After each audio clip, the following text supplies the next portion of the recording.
Worm is a web serial by J.C. McCrae, also known as Wildbow. You can read Worm in its original format by visiting parahumans.wordpress.com or donate to Wildbow's Patreon at patreon.com/wildbow. This story isn't intended for young or sensitive readers. Readers who are on the lookout for trigger warnings are advised to give Worm a pass. For a complete list, check the description for all of Worm's trigger warnings.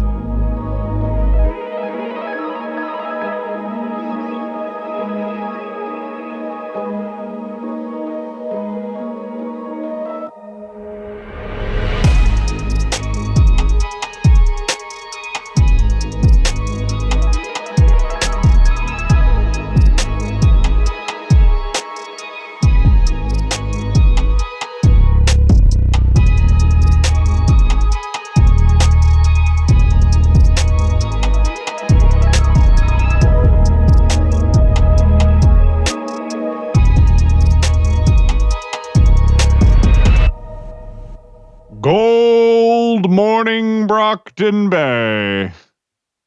Sticking around for one last time, you survivors. It's Arc Teneral. Let's go! Those who remain. Oof. Those few. Those happy few. Well, happy might be exaggerating. Oh, we few. We unhappy few. We Yeah. unhappy, screwed up few. Yeah. Desperate need of therapy. we few. scrappy few. Scrappy. That's This I makes like it that. sound like Scrappy good. Doo, but There you go. Scrappy few. I have a fun fact for all of you. Did any of you Ooh. happen to look up what the word teneral means? Yeah. No. I did not. So, teneral is a term used to describe an insect that has recently molted and is still soft-bodied and immature. So, I could think of a couple other things I could call Teneral. you know, Alan, I know that many of us here are soft-bodied and immature, but you don't need to call me out like But that, you okay? don't need Oh my gosh, guys, we made it so far. Oh my god. Yeah. I can't believe so it. far. It's crazy.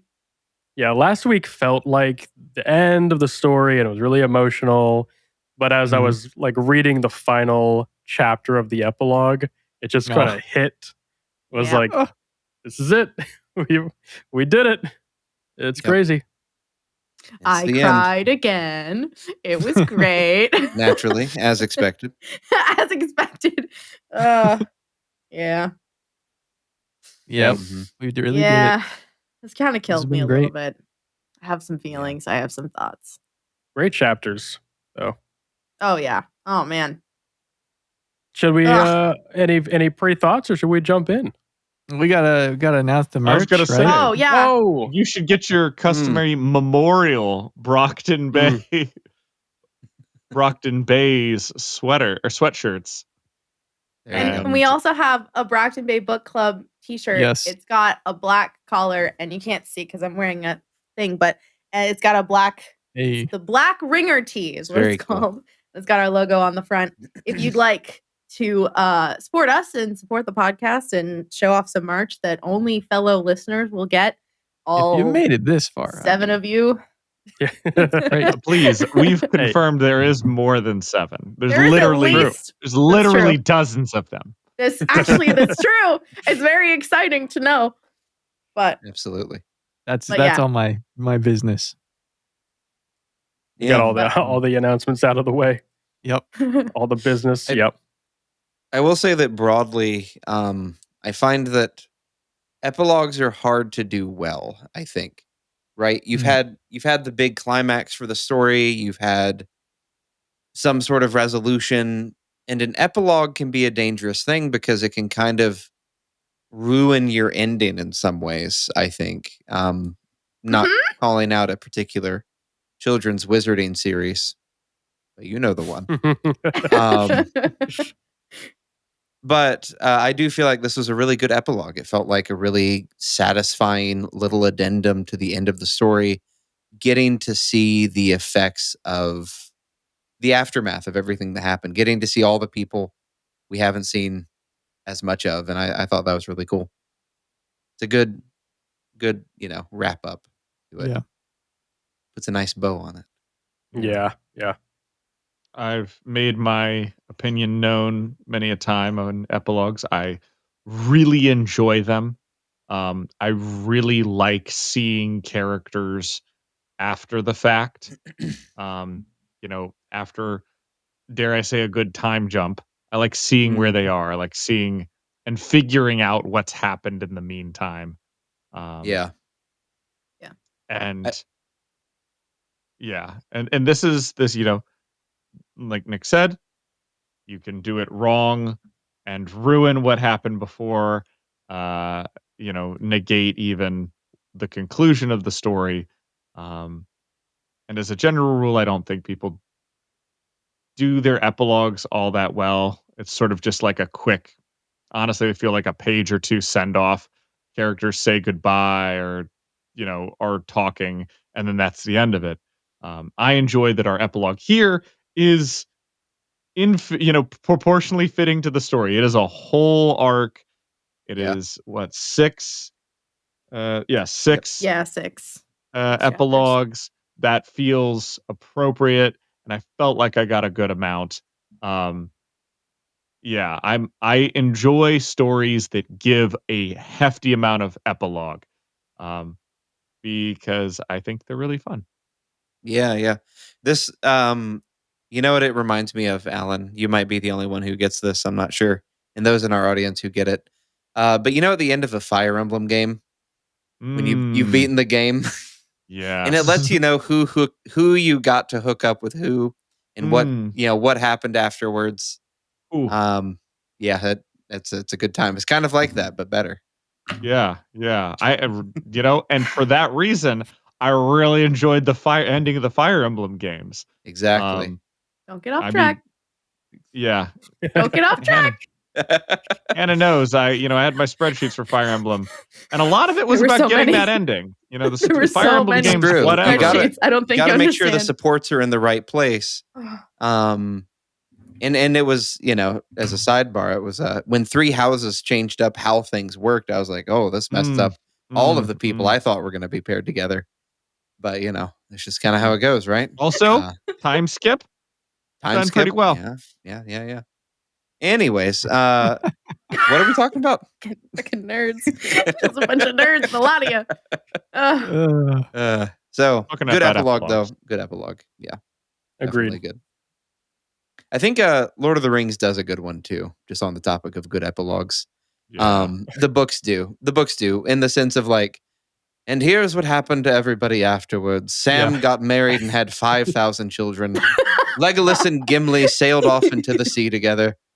Gonna say, Tolkien's epilogue is literally a chronological timeline of like the next 200 years. So and it's great. It's beautiful. Wait, how long is it? I never. It's a couple of pages. It's a couple of pages. Okay. But it's done like bullet point style. It's so done in like bullet points. It's solid. like okay. Yeah, here's what happens. It's great though. It's very. It's so satisfying. Yeah, it's just like little things like, okay, Sam and Rosie get married. They have kids.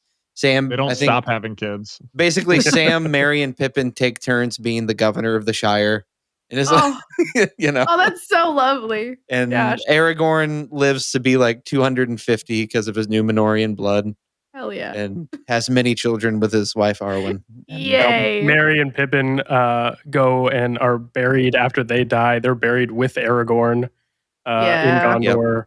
Like little things like that. Yeah, Gimli discovers that the glittering caves behind the Helm's Deep is actually Mithril.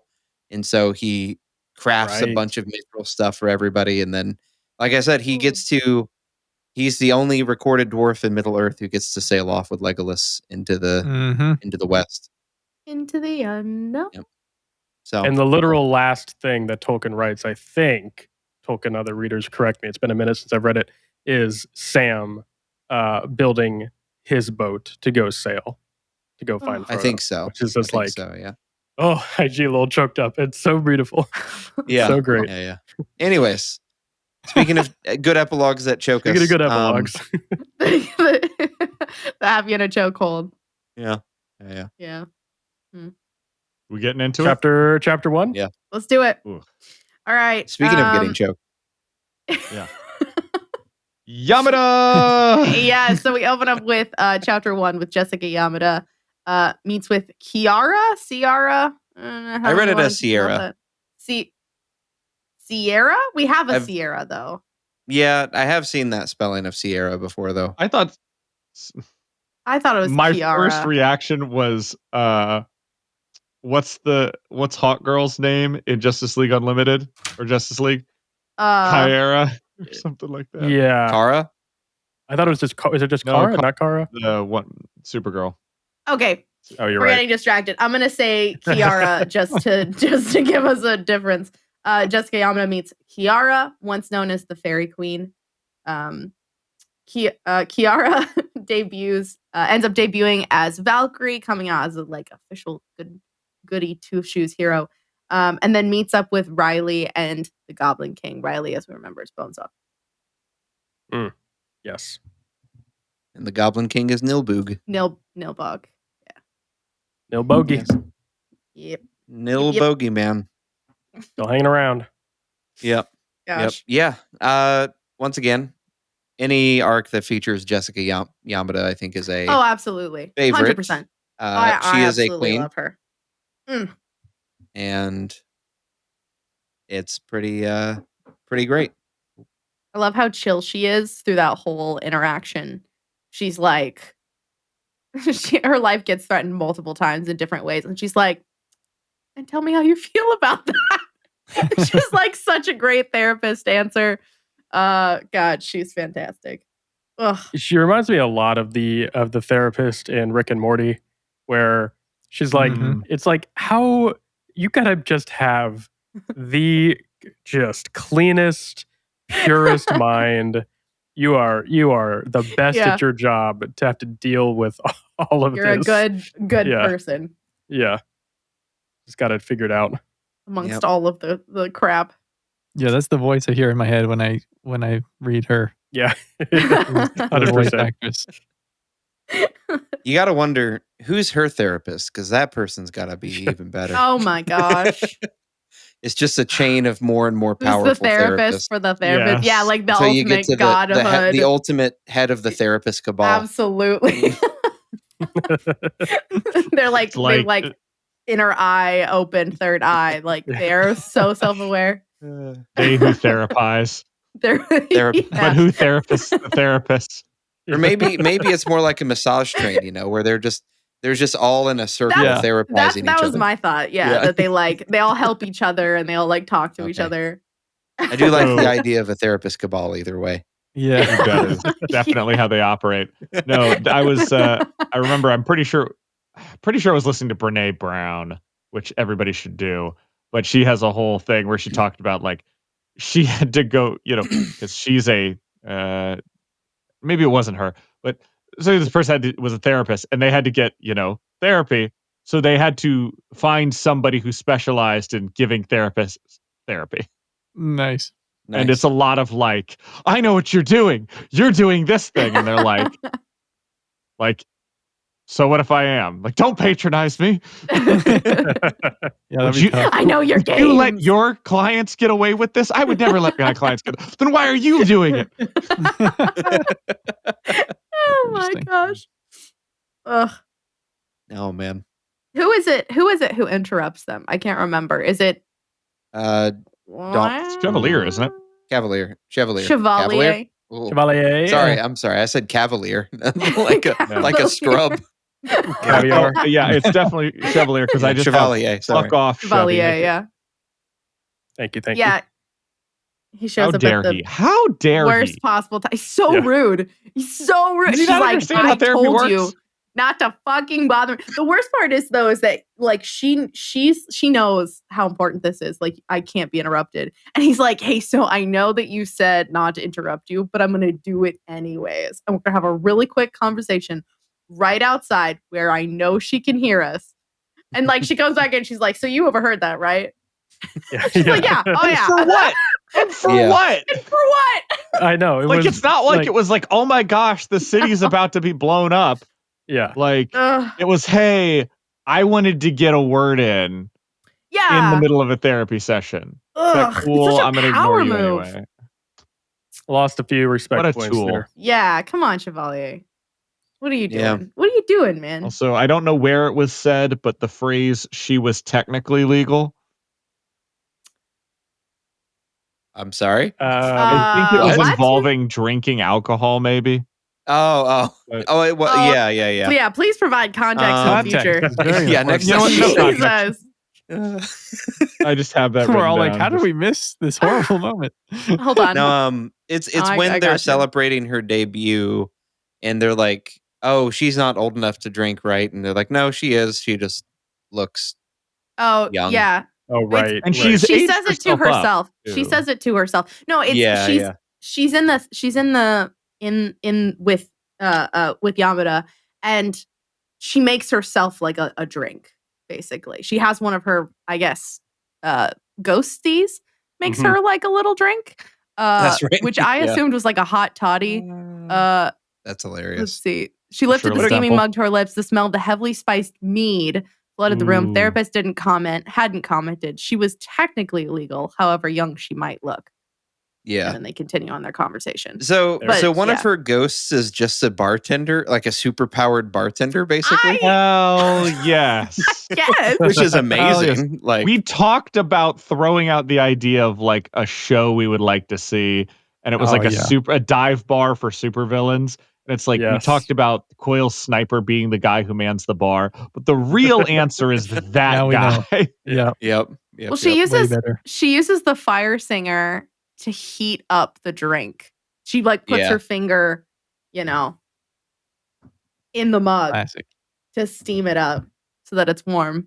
Makes me think of that D&D movie bit where like sticks the finger in. Like I Oh, thought yeah. you were didn't know you were gonna put your finger in it. Thought you were just gonna cast Yeah. some magic. But you know what? That's fine. All I'll right, just all right. drink over here for now. I'll save it for later. So good. Is it time to rewatch the D&D movie? It is. It's time That to is, rewatch yes, the it is. D&D movie. Good I idea. think of this Sky High moment where he just lights the candle. He's like, Ah, Yeah. yes. It's Some fantastic. suave. Ugh, gosh. Yeah, I think part of what makes that whole therapy session so interesting too is she's not only having a conversation with Yamada, but she's also working through like all of her shadows, and some of them keep coming out and like trying to present themselves, and she has to sort of push them back. We find out too how much more connected she was to Scion than we realized in this idea of Yeah. how close she really was to helping him win, and then deciding like something inside Scary. of her rebelled, like the human part of her, not the passenger part of her, rebelled. Yeah. And that's kind of now what she's dealing with is this, crazy. who am Yes. I? Right. Is this me? Is this the passenger? Like, what does it mean to be me now that Scion's gone? Yeah. So Mm. kind of a Most- cool, very cool character. Yeah. Mhm. Yeah. Most people didn't have to struggle with that coming to terms with am I my power, kind of thing, because there was them before they got powers, and then they got powers, and now they are more, more than human. They're parahuman. It's the whole thing they talk about. Mhm. Mhm. Yeah. But for her, when it took hold, it it was arguably more passenger than human when it came to her. Yeah. Mhm. It like so- overwrote who she was, kind of. Yeah. And so, I've written down like talking about how she was much more instinctually aware of who she was as a person and her role than anybody else. And I mean, that's just comes from how she talked about things like and looking at how she looked at people because of her shard. The fact that she was Scion's high priest in the way that I think Eidolon was kind of the high priest for Eden. She's the right hand man to Scion. Yeah. I really do think at the end of this, she collects all the dead that Scion kills, and then offers up that sacrifice to him, and he takes all the shards and leaves for the next planet. Like, Yeah. Yeah. I think that's how that was supposed to go. Yeah. Um, It's almost like there was Crazy. a sort of there was a backup plan installed in Eden, where with the anticipation that she might die or might be killed, what's the backup plan for finding me again? Right. Or, as she hinted at, the other option would be Scion, another entity passed by their Earth, and Scion encountered it and decided to pursue that one instead. But basically, yeah, with the idea sort of like she was becoming the next entity, almost in a way. yeah, yeah. Or like, the vessel for all the shards that Eden had. Well, those weren't. And Scion's shards too. Oh yeah, they were Scion's Yeah, shards, right? because I was Yeah, say yeah. she's not of Eden. Oh, She she's is not of a- Eden. That's right. That's right. No, She's of Scion. she's a natural. I a forgot. natural That's king, right. not a cauldron born. Right. Yeah, very cool character though. Obviously a super cool superpower. We've talked about it before. I I love like her. that. I like that her eavesdropping. I was just looking back through the arc. Her eavesdropping shadow is named Rouquelet or Rouquelaire, and I'm pretty sure that's French. So I just imagine Sounds French. she's hearing the whole conversation, but with a French accent, which just makes it that much funnier. It's amazing. I love it. Or it's like she's hearing it all in French Yeah. and has to like mentally translate it. Yeah. She's got another So shadow just translating the French into English. So freaking I cool. love that. Oh man, It's like watching a foreign sweet show with a power. really bad dub. But then you've also got the subtitles on for the original language that don't match Yeah. the dub. You're like Right. trying to Right. figure out what's going on. You have to like meet somewhere in the middle. Yeah. Yeah, her Oh, current gosh. character would be just the greatest, like, show surrounding her as the main character. Oh, that would be so interesting. I would. Oh, we were Just talking. the I can't amount of remember if it was powers she has, it's crazy. last episode or one of the other episodes where we were talking about if we could have like a spin-off show of our choice. We talked about having like a hospital panacea, kind of drama, but it would be really cool to have like it be Valkyrie basically. And it's kind of like, I feel like if it was in the like office style, but it's all the different like ghosts that have to pop up and be like, hi, hello, my name is, and he has to do his like his thing, and then he's like, I listen in and I tell you what it sounds like, but the problem is sometimes the translation doesn't quite, you know what I mean. It's like it's back to her. You and she's said like you will sitting be there. the avocado of their demise. Yes. What? I love it. And then the finger comes over and she's like, thanks. Like, It's so that would sweet. be great. I would But love what to. do She I just got care? the one. I'm dead. Yeah. The one. Sometimes I butler, misfeed her basically. information on purpose because Yeah. what is she gonna do? Extra kill me?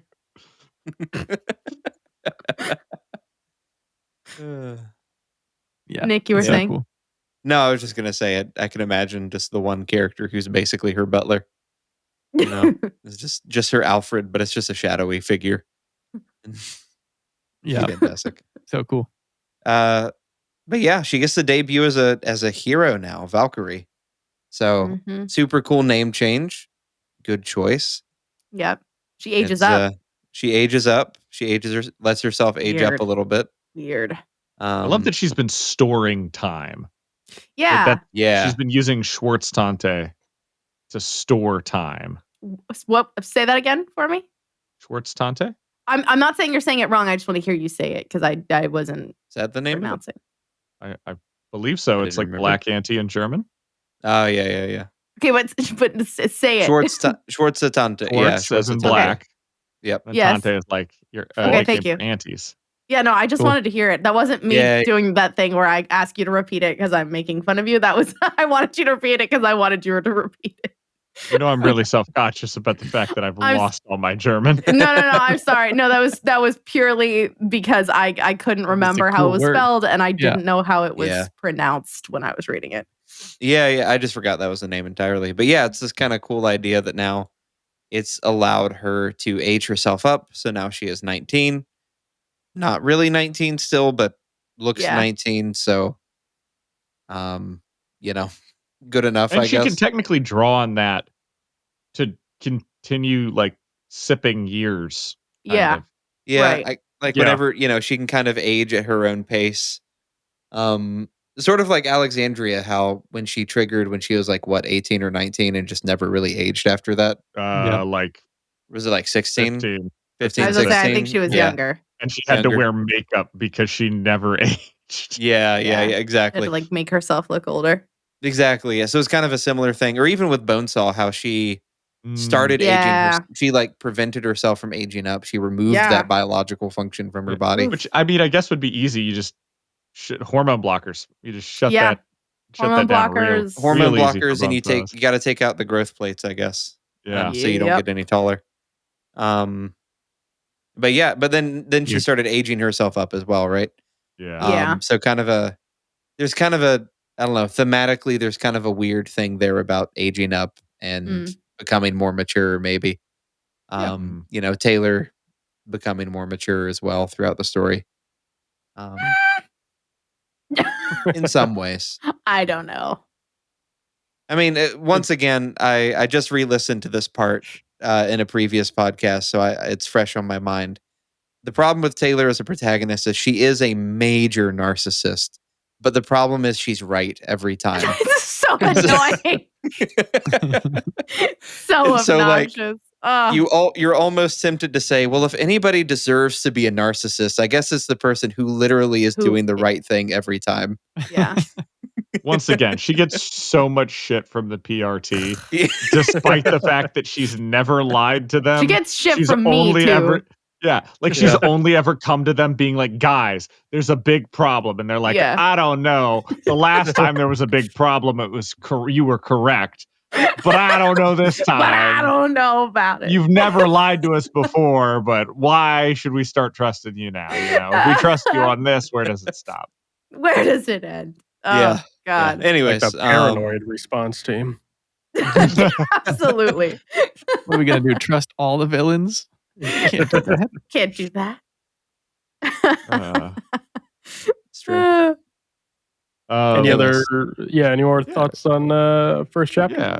She's got Ciara has some pretty cool, or Ciara. We'll go Ciara. Ciara has some pretty interesting names for Chevalier and for Legend. Yeah. I forget what she calls them. I don't remember so either. Chevalier, given all how the shards work and everything, and especially Chevalier's power kind of being incorporating things, she calls him the Destroyer. Yeah. Right. I like that. Interesting. Which Another reason why getting anything from her perspective is so cool. Yeah. She just insightful, sees everybody especially since his differently. power feels like a building thing, kind of. And then the Coruscant Knave. Coruscant? Which is Legend. Coruscant meaning like glittering. And it is, I believe it is spelled the same as Coruscant from Star Wars. Nice.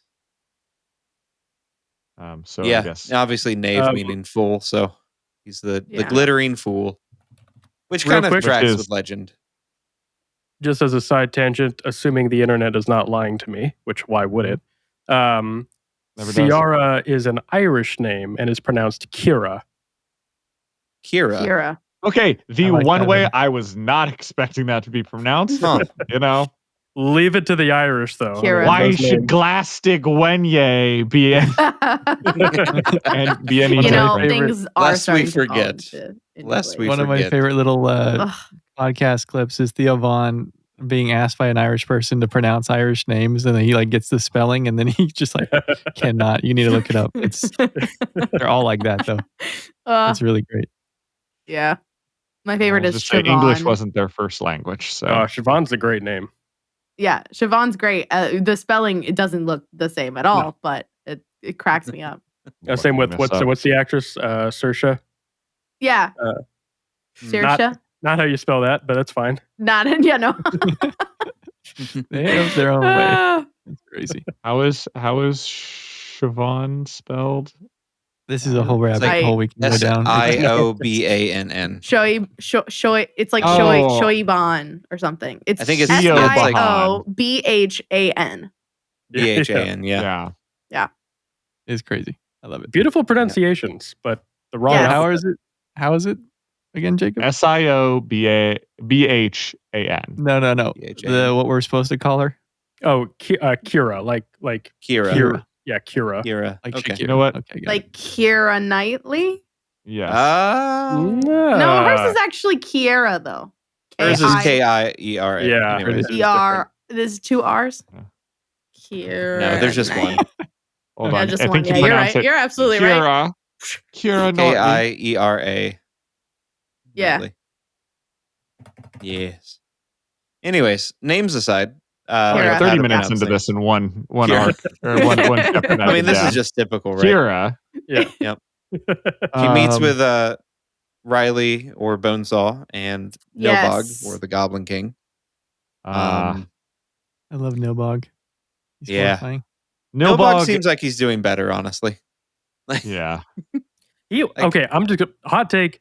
Other than murdering an entire town, that aside, I mean, what who has has? he done? He I wanted to mean- be left alone in peace. Also, how I long mean- ago did he murder that town? Like, what are Yeah. the statute of limitations? Like, Has it's it been been- like 10 years? It hasn't been long enough for those people. I can tell you that. Probably They not. can't arrest you. The other There's no evidence offense that he of the town. No, that works. yeah, Who's If going to he- prosecute? They're all it's his dead. jurisdiction now. No. They can't arrest a goblin and his spawn for the same crime. Oh my God. Nilbog, I don't think that's true. Oh, I've got to get some better fucking goblin attorneys. My only Oh my God. in my head canon though, Nilbog does have the voice of Lemon Grab from Adventure Time. It's just Wait, that's right. It's same. Why? yeah. I mean, it's kind of I like think- whiny, high pitched, wheezy, Yeah. nasally. Well, in For me- the interlude forever ago, where we first encounter when he had his trigger and like started eating everybody in the town, the one with Pigott, where she, Yeah. you know, with the PRT and all of that. Right. He like emerges and starts yelling stuff, and in my mind, like he's an incredibly powerful being, but the way he's described just makes me think of this like he was described as this like really skinny, malnourished looking guy just yelling. And I'm like, it's He's just got to be the screaming Lemon at Grab one voice. point. Of just like, oh, I will eat you. Because he's in You know? he's in like the sack thing underneath when they're having Later, when they yeah. Right. Lemon sack. And then even later as the Goblin King, I just imagine the, you're in my realm. So not okay. I'm going to therapy now. For I'm me, doing it's a still lot Danny better. DeVito. It's just Danny DeVito. For me, It's just Danny DeVito. I mean, not Every also- character's Danny it also DeVito. just works. your Danny DeVito. very well. Great. It's just They call me the Goblin Man. They call me That's the perfect, Goblin yeah. King. I hit him over the head and I start gobbling him up. No. Exactly. No. I pulled out my creatures and they started blast. No. all I can think of is the clip of him climbing out of the leather couch is like Yes. Nilbog Yeah, coming out of a sack. Yep. Yeah. I haven't even seen the scene that's from. I've just seen that clip. Yes, you Yeah, have. A same. sweaty Danny DeVito. Everyone has seen that clip. Yep. Even if there are certain clips from that show that everyone knows, not just because of memes, Yeah, but just because yeah. that like I've had some people quote to me, and I'm like, "Oh, are you a Sunny's fan?" They're like, "Oh no, I've never seen the show." It's like, yeah, same, man. It's a great clip Ugh, though. brings us So all good. closer together. Jeez Louise. Yeah. What's What's the purpose of the conversation? I can't quite remember. Is it just like It's just the Dean- ex-villain Denny's Club. I feel like They yeah, get together every Wednesday morning. They eat Denny's and they just talk about life, man. I mean, I kind of felt like it was we gotta keep like we're not like Valkyrie is a hero now. I guess, with her rebrand. But like Great name. Yeah, Valkyrie's a Fantastic great name. name. No, it's an excellent choice. I approve. Mhm. No, but like with Riley, like Riley is still on a short leash, maybe a slightly longer short leash. I imagine they keep an pretty close eye on Nilbog as well, and it's kind of like you He's said, like incarcerated.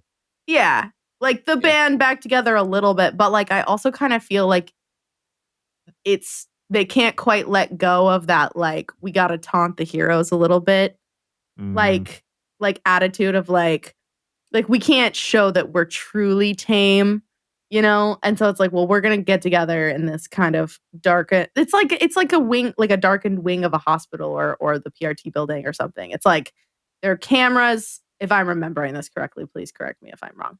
It's like there are cameras, but they can find a little spot to like be alone and talk. And it's like, oh yeah, they're gonna be on their way. They're not gonna let us sit here, the three of us talking alone for long. Like that's not gonna happen. Yeah. Oh, so I was just rereading it, and okay, part of the reason why they were talking is because Valkyrie's curious if the three of them together can bring dead people back to life. She tries it. She tries it with one of Nilbog's creations. In the body, like she sends the shard to one of Nilbog's Neanderthals, as she calls them, but the body rejects the host and it comes back to her. Or rejects, I didn't remember it that. rejects it and sends it back to her. Huh. And so, yeah, so she's like, what does she say? A way to bring back her dead, perhaps. She says, of the three of them, they were all parts of a whole. The chirurgeon, which is an old word for surgeon, the maker, and the keeper of the dead. It only made sense there would be synergies. So a way to bring back the dead, perhaps. So there's kind of this like, these two in particular are people that she's interested in maybe working with in the future as well. The surgeon, the maker, and the keeper of the dead herself.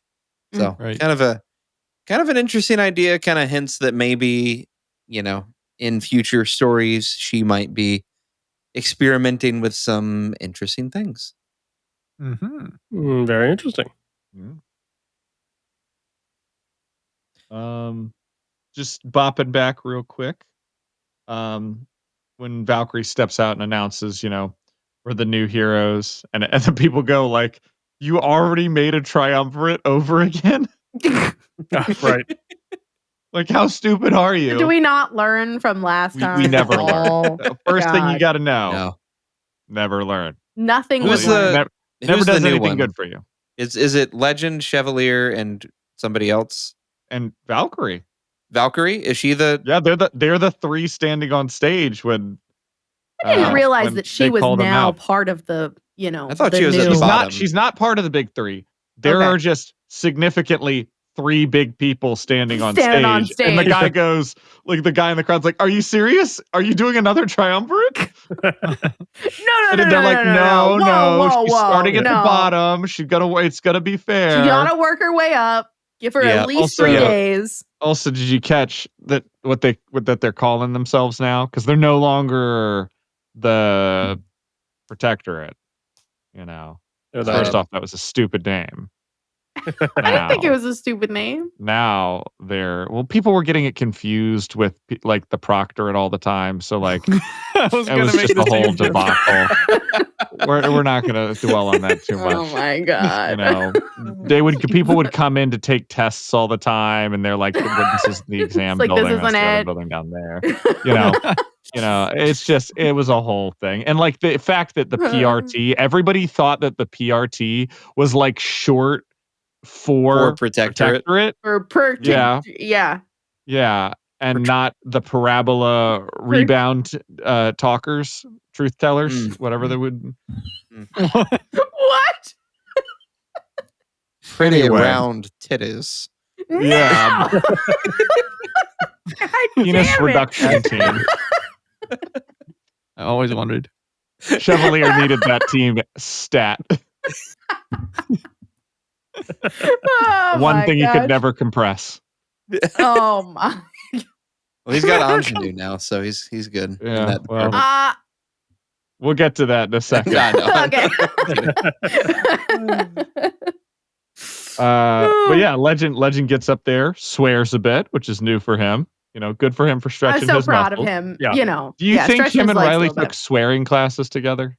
I feel like maybe they sat down and they just like tried to one up each other, except it was like ass, like That's Damn. balls, like and then like Just Legend like, giggles.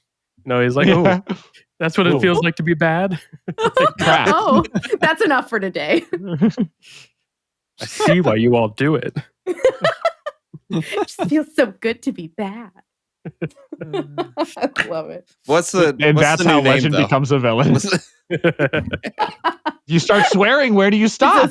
Where's the moral line? It's a steep slope, let me tell you. You start saying cunt on the internet, and all of a sudden, Next thing you know, you're trying to recreate Gold Morning.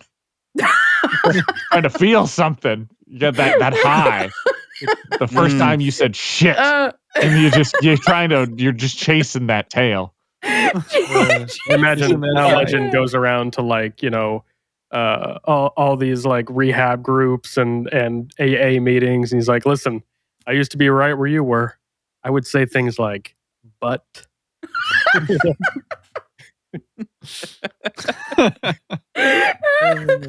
A worst motivational speaker. Everyone's just like, he's don't he's swear, trying, right? Yeah. Right. But anyway, so they've renamed themselves to the Wardens, which y'all remember from the vision of the ideal future that Eden had. That was one of the two big teams. I believe the Wardens were fighting, was it the Shepherds? I think so. That sounds right. It's been a while. It does sound right, though. And we have the Wardens. And there's a book coming up called Wards. I know that's probably not the same, but I don't know. I haven't read it. Oh, first off, I haven't read it. Ward singular. Ward. Is it really Ward? It's just Ward. Yeah. Just one, like one Ward of the state. How disappointing for me. I know. Well, we haven't been reading Worms, Hannah. Yeah. Okay. Dang it!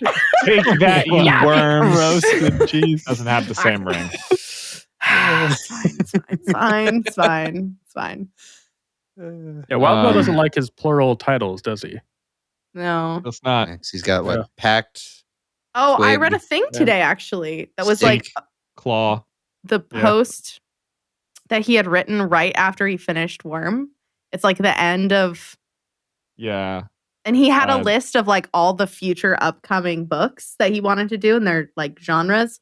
And like one or two I recognized, the other ones I wasn't sure, what that was. We'll get to that post at the end of this. Okay, cool. Because I was laughing, I was chuckling to myself. Nice. Put a pin in it. We'll be back. All visions. Also the fact that their mega city, their megaopolis that they're building, is in multiple dimensions. And it really makes me want to see a story about just navigating city streets in a New York City like style city, but that is in other dimensions. So like, you've got to go all the way down 3rd Street until you hit the portal, and then you've got to come back to here, but in the other dimension. Like, yeah. It's like that How city frustrating would that be? City in China where like you never know if you're really on the ground level or whatever. Yeah. Because it's so multi. It used to be there like World War whatever, too. I think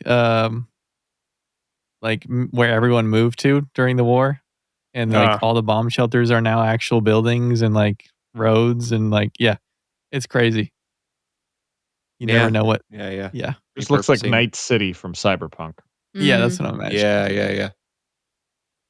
All right, you gotta hang a left on 3rd Street, take a right through the portal, go past Los Angeles on the left. in Earth B, Earth Beta though, so then you can come back to Earth Gamma. It just it'd be great. It is a fun idea though. If you had to go right next door, but you had to go through a portal, go all the way to the portal, go through the portal, and then come all the way back just so you could go next door. Yeah. Oh yeah.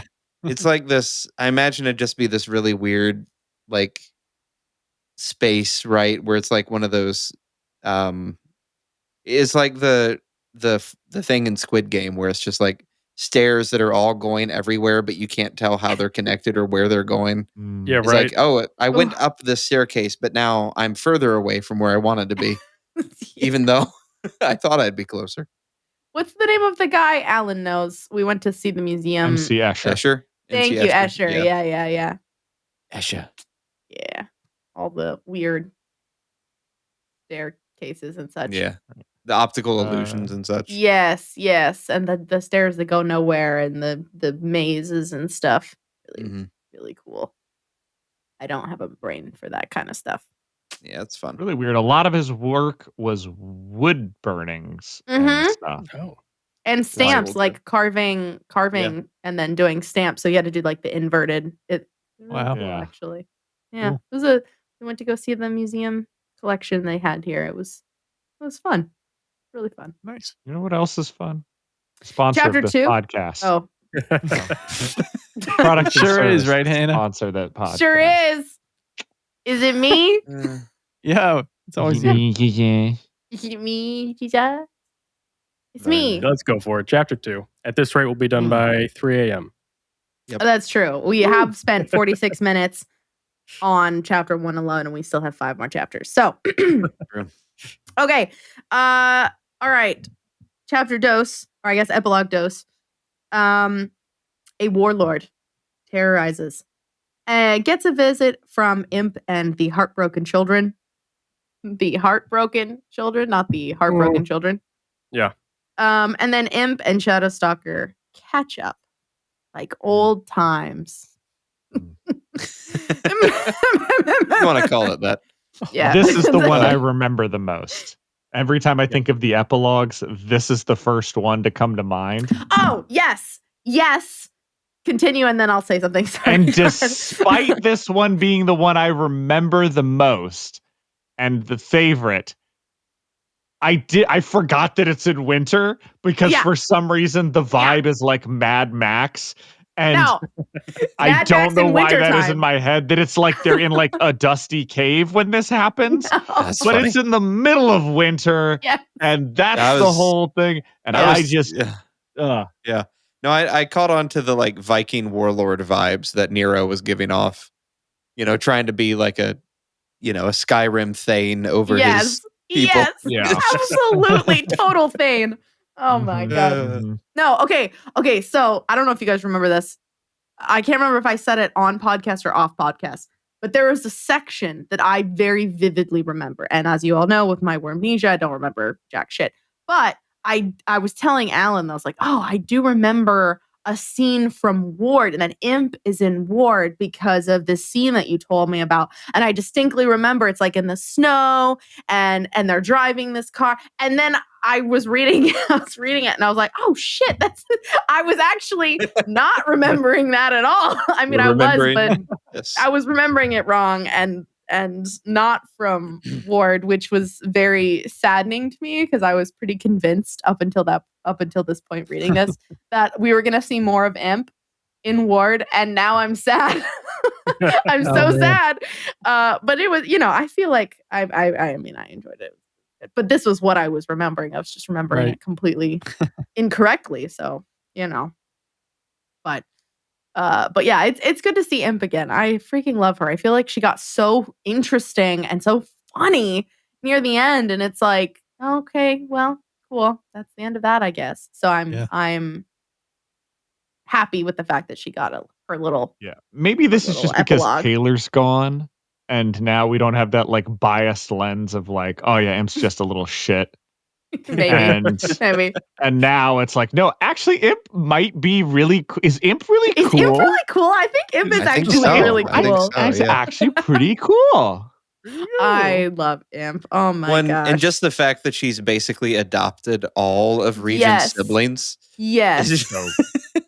No, not all of them, I assume, my but at least gosh. all the younger ones, right? Yeah. Yeah. And just that idea of like, this is my gang of really demented children who I have to. So My lost good. boys. These are the these So are the good. Lost It Boys, is but the they will Lost kill you. Boys. Yes. They will Oh kill my you. gosh, I love it. There's like the one little girl. I can't remember her name. The little girl who's like, "Let me kill him." It's like, okay, all right. It's What's her name? Despicable Me. Yeah, But that's the children are exactly what it monsters. is. Oh my gosh. No, that's accurate. Ugh. It's Despicable Me, So but one of fun. your children is Wednesday. Yeah, right. Yeah. Yes. Right.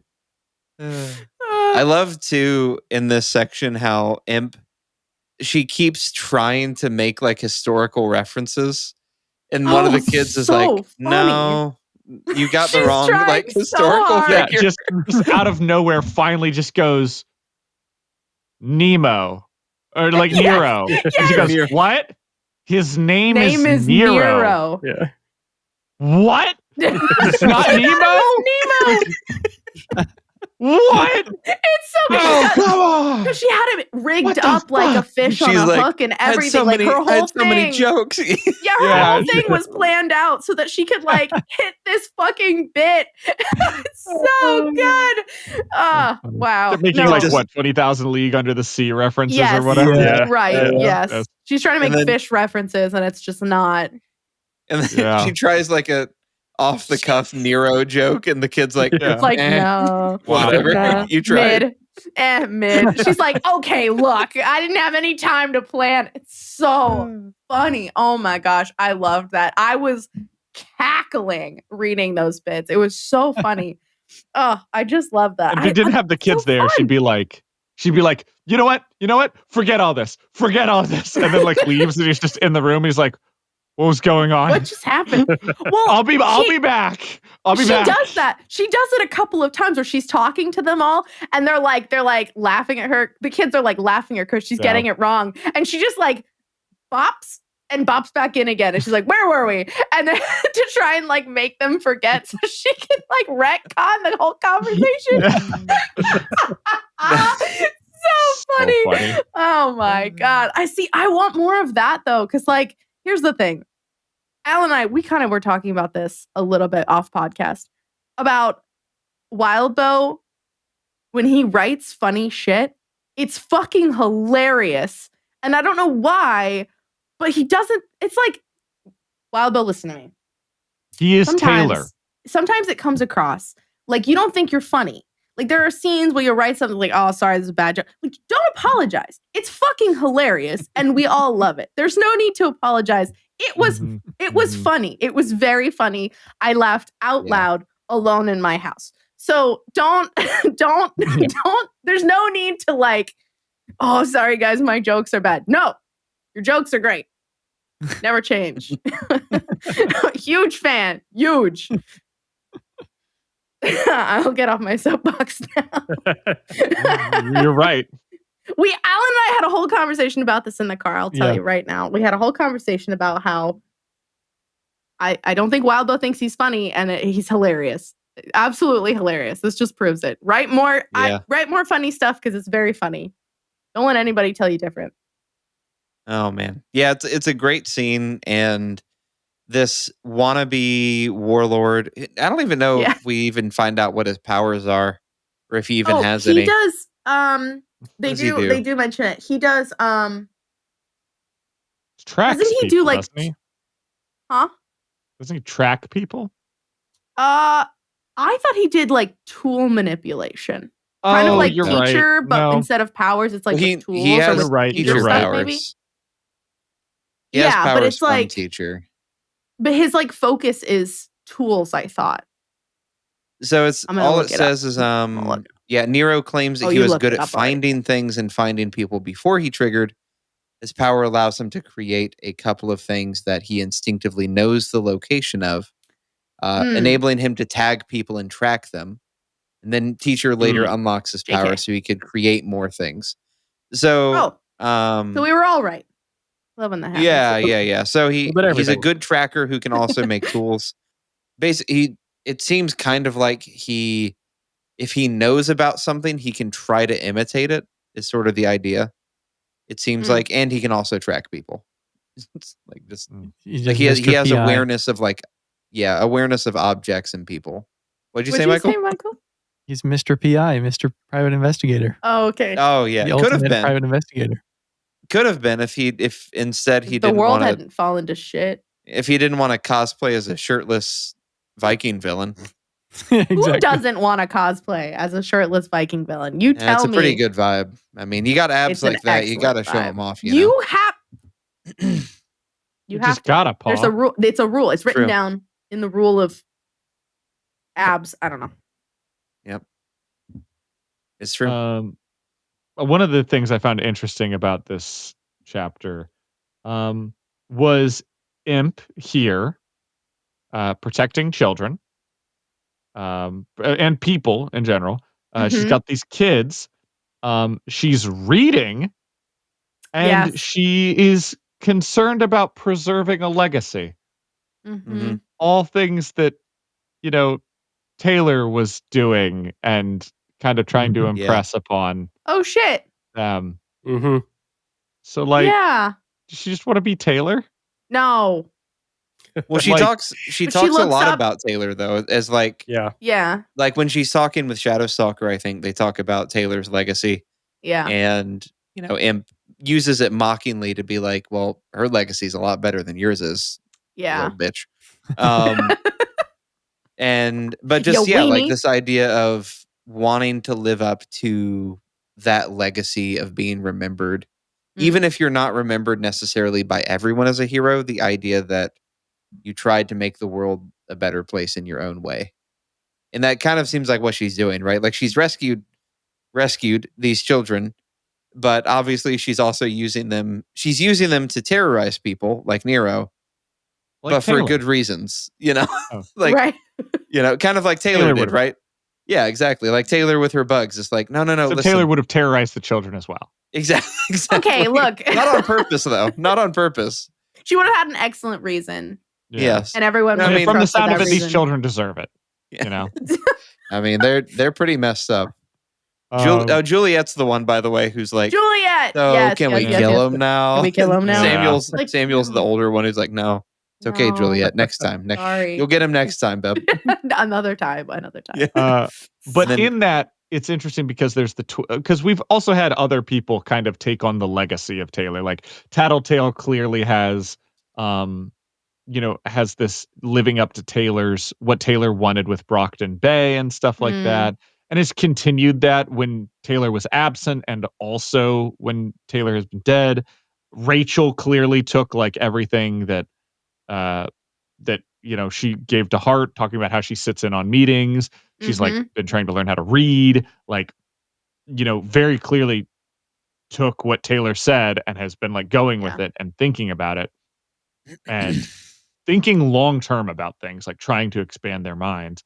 And clearly we have Imp here also trying to imitate Taylor in a lot of ways and like taking the things that she was trying to impress to her and Alec before Taylor turned herself in.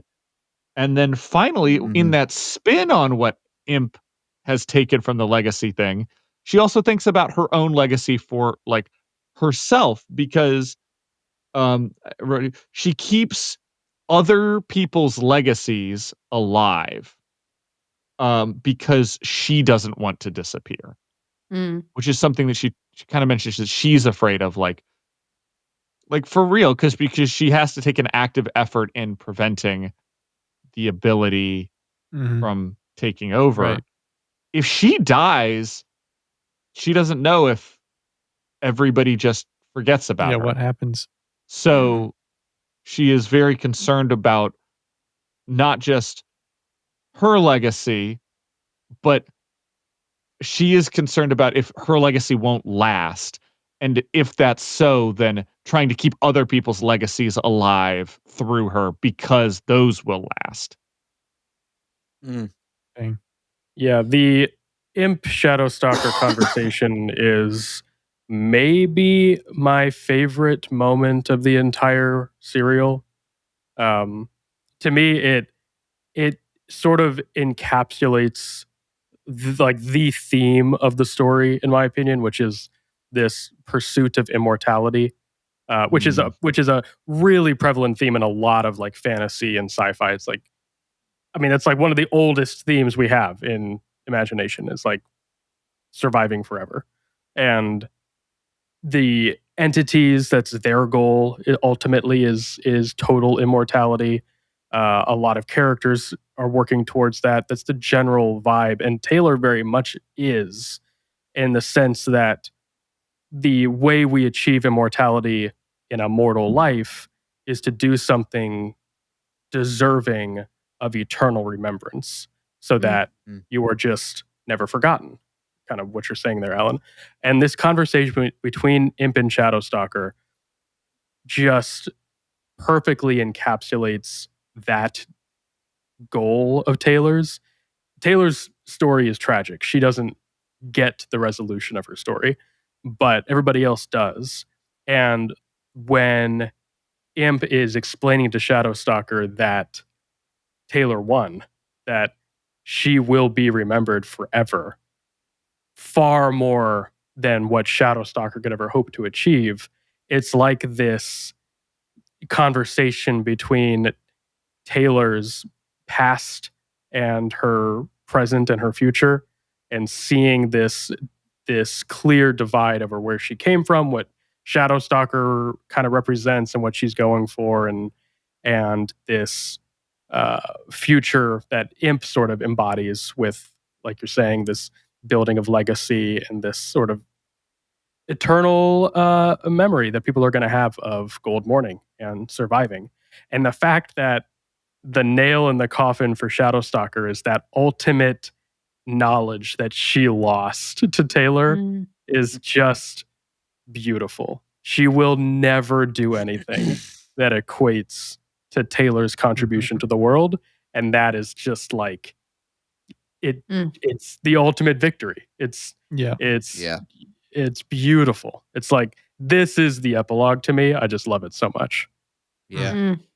It's a great scene, and it's a reflection too, right, of that earlier conversation between Taylor and Shadowstalker, where she's like, "I've outgrown you. Like, you're still mad at me. You still hate me, and I just don't care anymore. I'm bigger than this. There's bigger things going on, but you're still down here thinking about petty squabbles we had when we were in high school. You know, not that they were petty by any means, but just in Taylor's mind of like, compared to compared to the things that are happening now, it's just not even the same. It's a great scene. I think it's fitting too because, you know, Imp and Shadowstalker have that whole, you know, you tried to kill my brother kind of thing. And so having the two of them have any conversation at all is really interesting. I did as a kind of a side note to this, I was looking at the wiki to figure out like all of the kids' powers for the Heartbroken. That's dangerous. I apologize.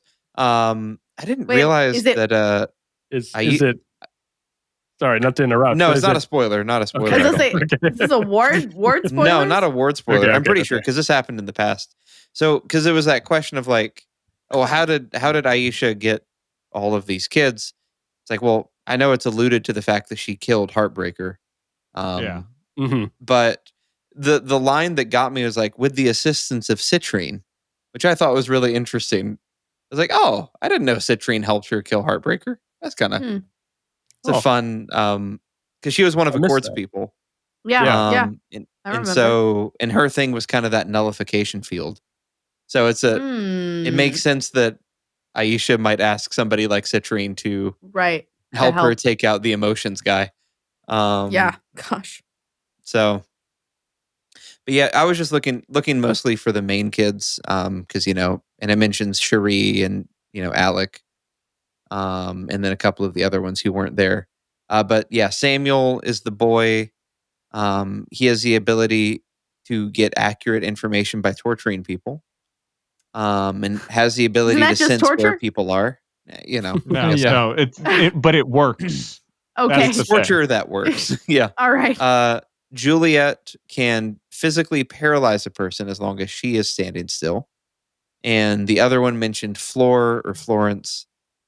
She has the ability to implant permanent post-hypnotic compulsions on people she has physical contact with.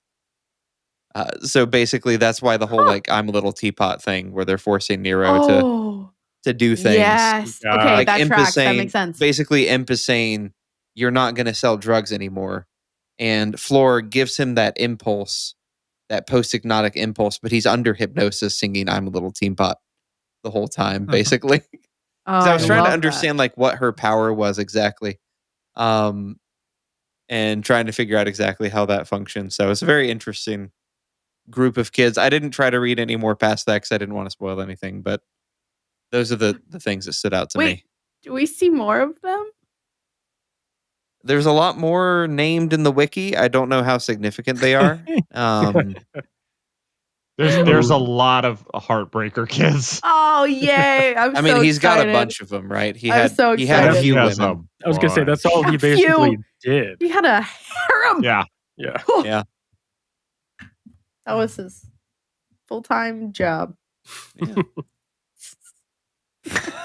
Most disturbing harem anime since I don't know. Oh, no. Insert one Since there. the last one that Since I was came gonna out. say, the last since one that came last out. week. Yeah. Chapter 3. Gosh. Chapter Yes. 3. Yes, we can move on to chapter 3. Okay. All right. Yes, the dragon one. Okay. So Yeah. Defiant is trying to fix Dragon's code. They talk, and then he loads Pandora, and she and Dragon fight. This is this is one of those chapters where I might need a little bit of smart people explanations. I was going to say, I have listened to this and read this a bunch of times, and I have never, I've grasped the concept of what's going on. Yeah, same. But I have no idea why the hell that's happening. No. And what the conclusion is. Yep. And I gave up this time. I finished it. I read it. I looked it up, and then I reread it. And I still don't think it's like, I see it now, but it's not fully clear. satisfactory. Yeah. It's not satisfactory for darn sure. Yeah, I read it and I got to the end and I was just kind of like, I could do that thing where I literally what you just said. I look it up and read it again, but I don't want to. Yeah. So I didn't. That's fair. Also, Yeah, fun fact, I remember exactly what I was doing and where I was when I listened to this the first time, this chapter. So Wow. Wormnesia, girl can't remember a damn thing. But I remember I was on the treadmill in the gym listening to the audiobook at where Al and I's old apartment where we used to live like wow. 7 years ago. I remember very clearly because I had to get off the treadmill and sit on the bench. I was over on the bench and shut up and just like sit and listen because I was so confused then. And as I was reading this chapter this time, sitting on my couch, I was like, oh, I remember where I was when this happened because it was also just as confusing. Yep. I came into this with as much as I could remember, and then I read it, and it was all the things I remembered, and still none of the no explanation. clarity. Like I was hoping it would be better. Like my memory was bad. Nope, my memory was fine. It's just a really confusing chapter. So my understanding from rereading a little bit of the ending and just looking at the wiki without trying to spoil too much for myself of Ward, which I didn't. I avoided. Basically, my understanding, I believe, we'll see. Hopefully, Wardnesia will be just as active now as Wormnesia. Hopefully. Basically, my understanding of what happens is Pandora had the choice to either destroy the future dragon and become dragon, but instead helped rewrite some of the broken parts of Dragon's code and then basically left it out for Dragon to find and then deleted herself. So that way the current dragon could pick it up, use it to help free herself and move forward. Huh. So initially it's written as though Defiant made Pandora or reloaded this older version of Dragon that he calls Pandora to defeat Dragon, to be a freer version of Dragon. But in reality, it seems like he's trusting her even more than that to say, you're going to be tempted to just destroy her, but I know that you won't. I know that you're going to do the right thing and help her. It's sort of like he's admitting, I can't fix this. Only you can fix you, but you have limiters that prevent you from fixing you. So I'm going to make you fight each other until code smashes and eventually it's better, is basically the vibe I get. Yeah.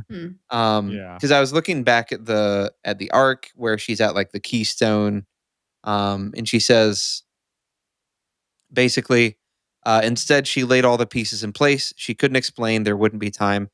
She set down the encryption protocol in plain sight. She decrypted set systems, painting paths, marked boundaries and territories. She could only pray. The gamble was a price she paid. To leave it to fate and luck, to a future her she didn't understand.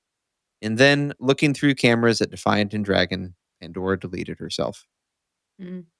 And so then, then she was able to, then Dragon wakes up and she says she knew the damage she was doing, but she cut. It was a cancer and it was now small enough. Then she found herself there, the encryption and deletion tools in hand, nothing more to cut.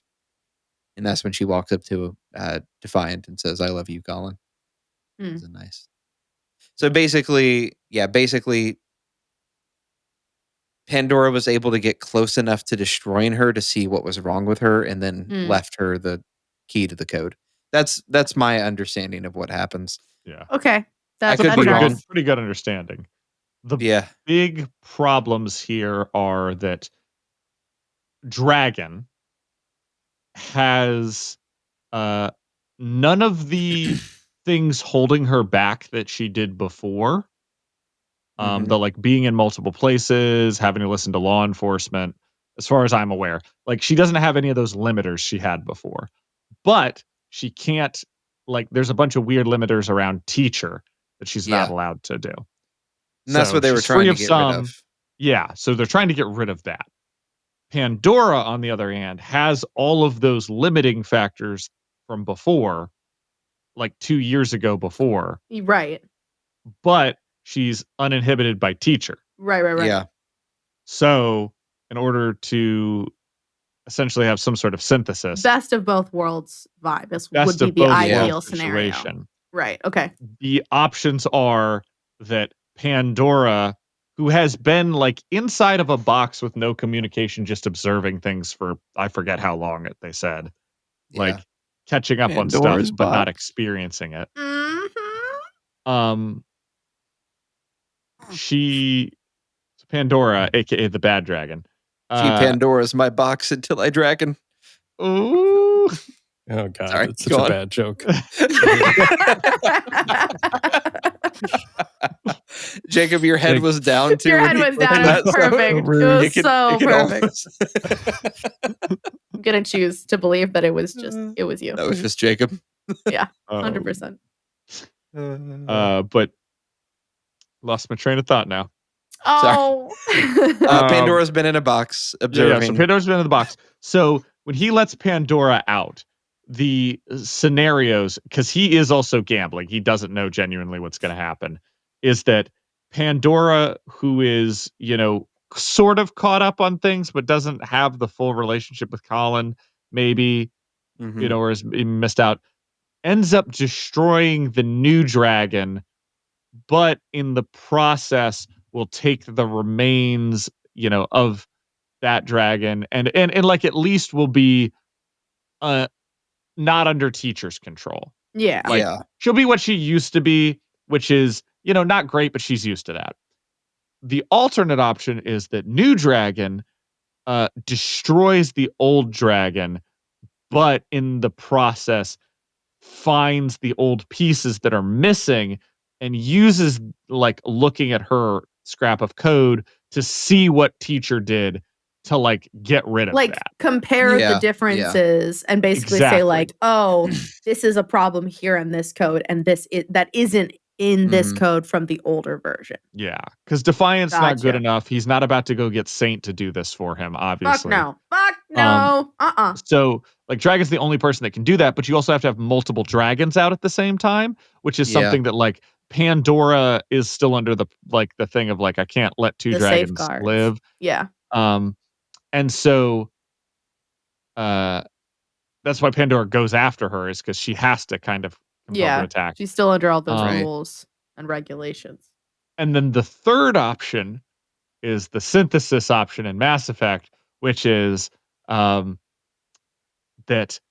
Pandora is winning and essentially cuts away, like they cut away a lot of stuff at each other. But the big thing is cut away everything but the personality, so that there's no inhibitors on it, but they also can't do anything, and then place the personality of Dragon into all the code that's functional, but stripped away of everything else, that is holding her back.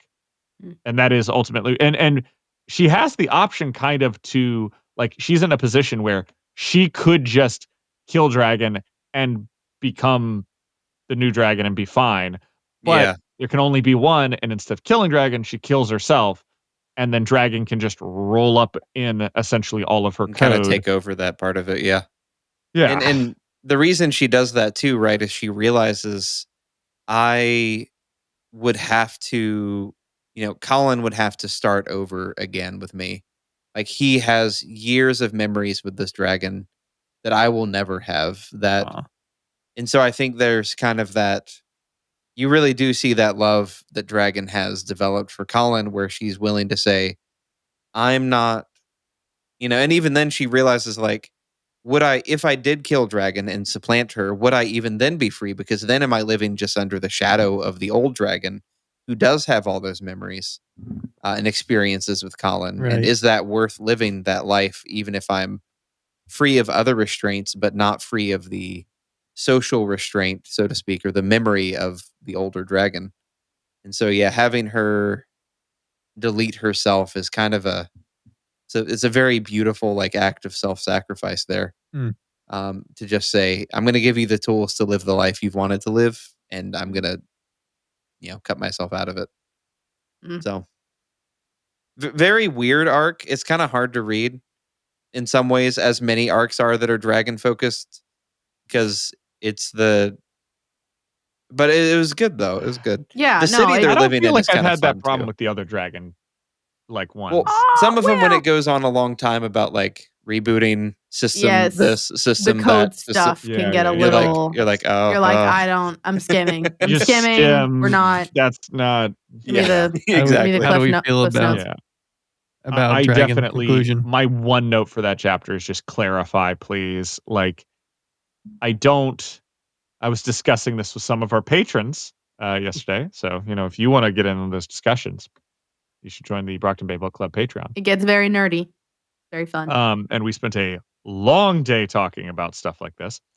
And one of the things was talking about, like, this is not Dark Souls. In fact, this is sort of the opposite of Dark Souls, where, like, Dark Souls is written with a vague story in mind, but it really is like even the writers don't have definite details when they're writing these things.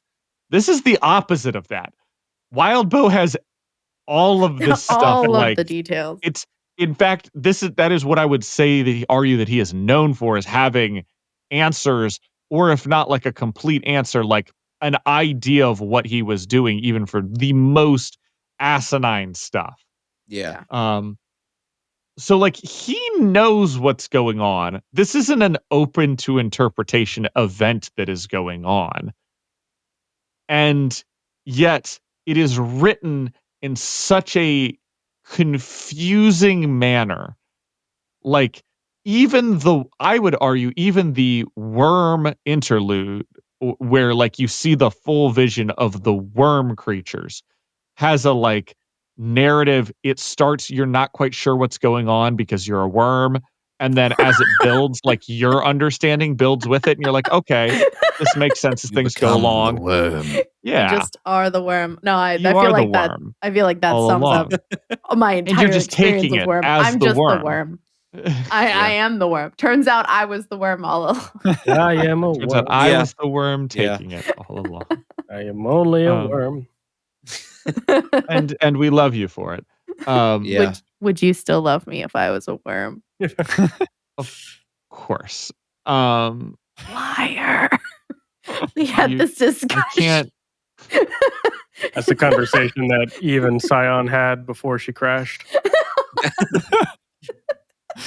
Alan's midpoint, guys. I'm sorry. We're doing great. It's an hour and 19. We still have Yeah. 3 more but yeah, chapters. We're The big fine. thing is, for comparing it to Dark Souls, this is not an open interpretation thing. This is not like, so Right. why is it written in the most confusing manner Yeah. possible, as Yeah. opposed to we've had other confusing chapters, but those are like, I don't Well, know. like, yeah. They make sense and are written to be understandable.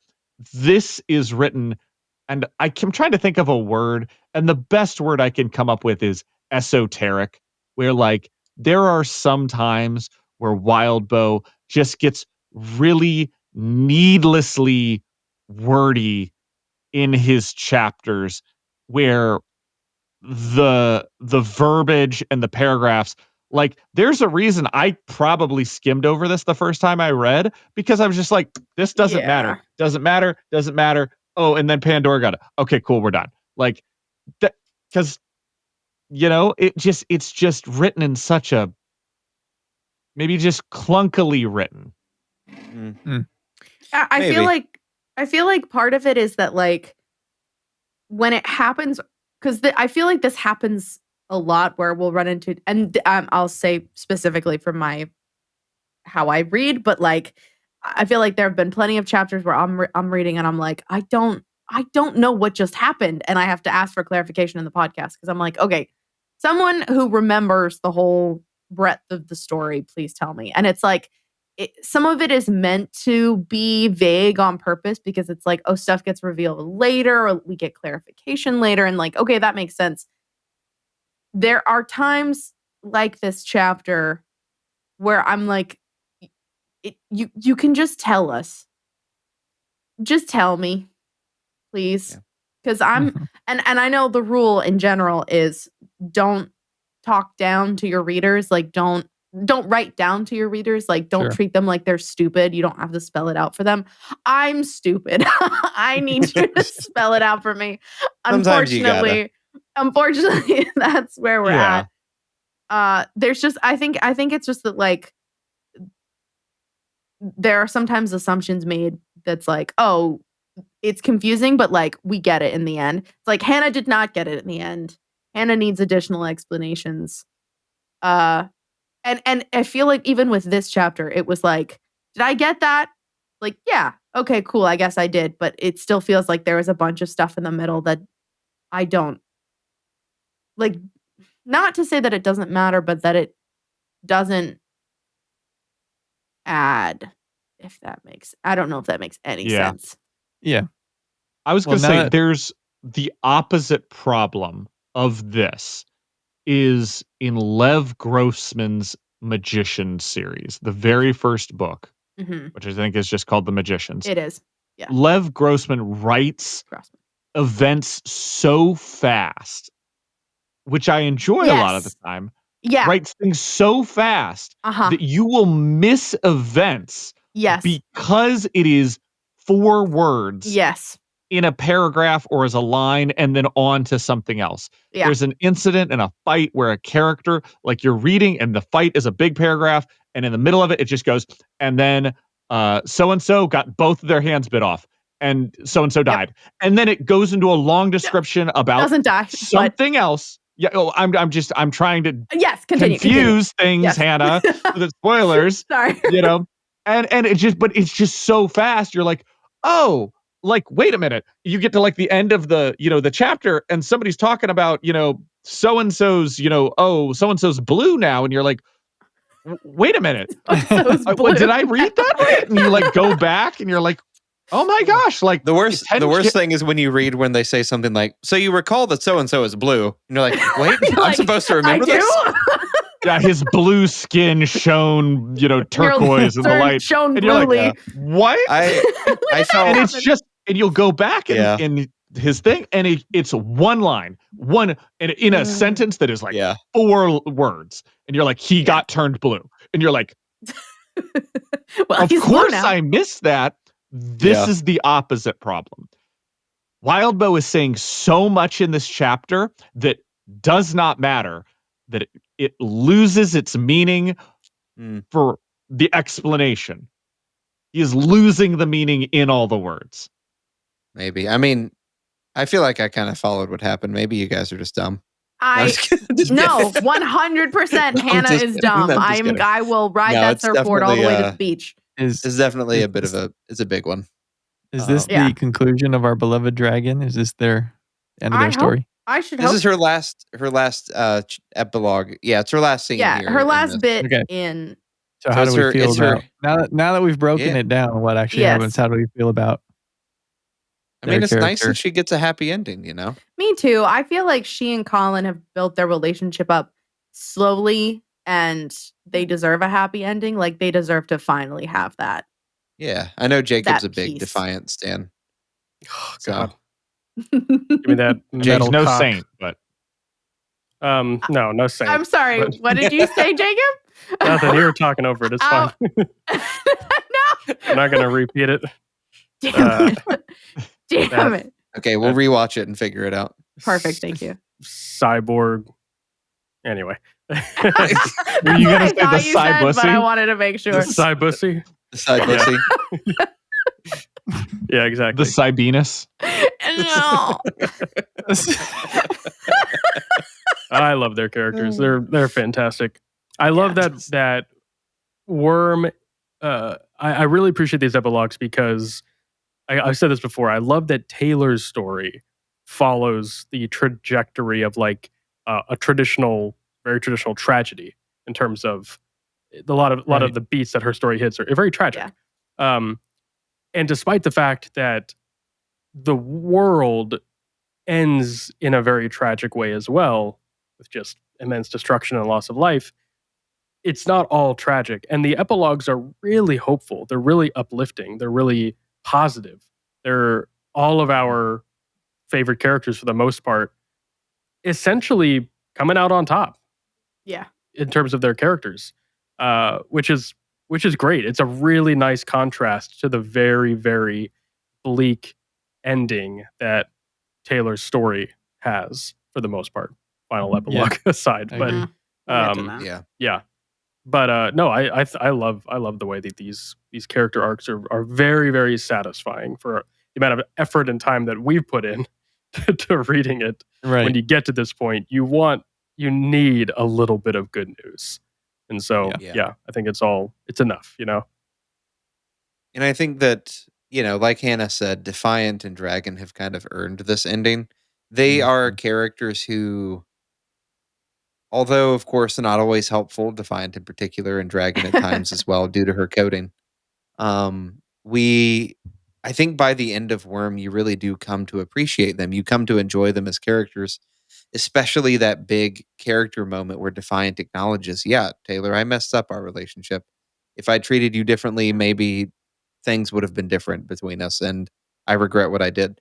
Like, that's, having that huge character moment, even Defiant's willingness to admit, I can't fix the person I love, only she can, and trusting Dragon to fix herself through Pandora is also just a beautiful growth for him too, because he never would have done that, 5 years before. He would have felt, I can handle this, I can take it, Yeah. I forgot also just, in the moment that Pandora jumps into Colin because she knows that Dragon won't attack him.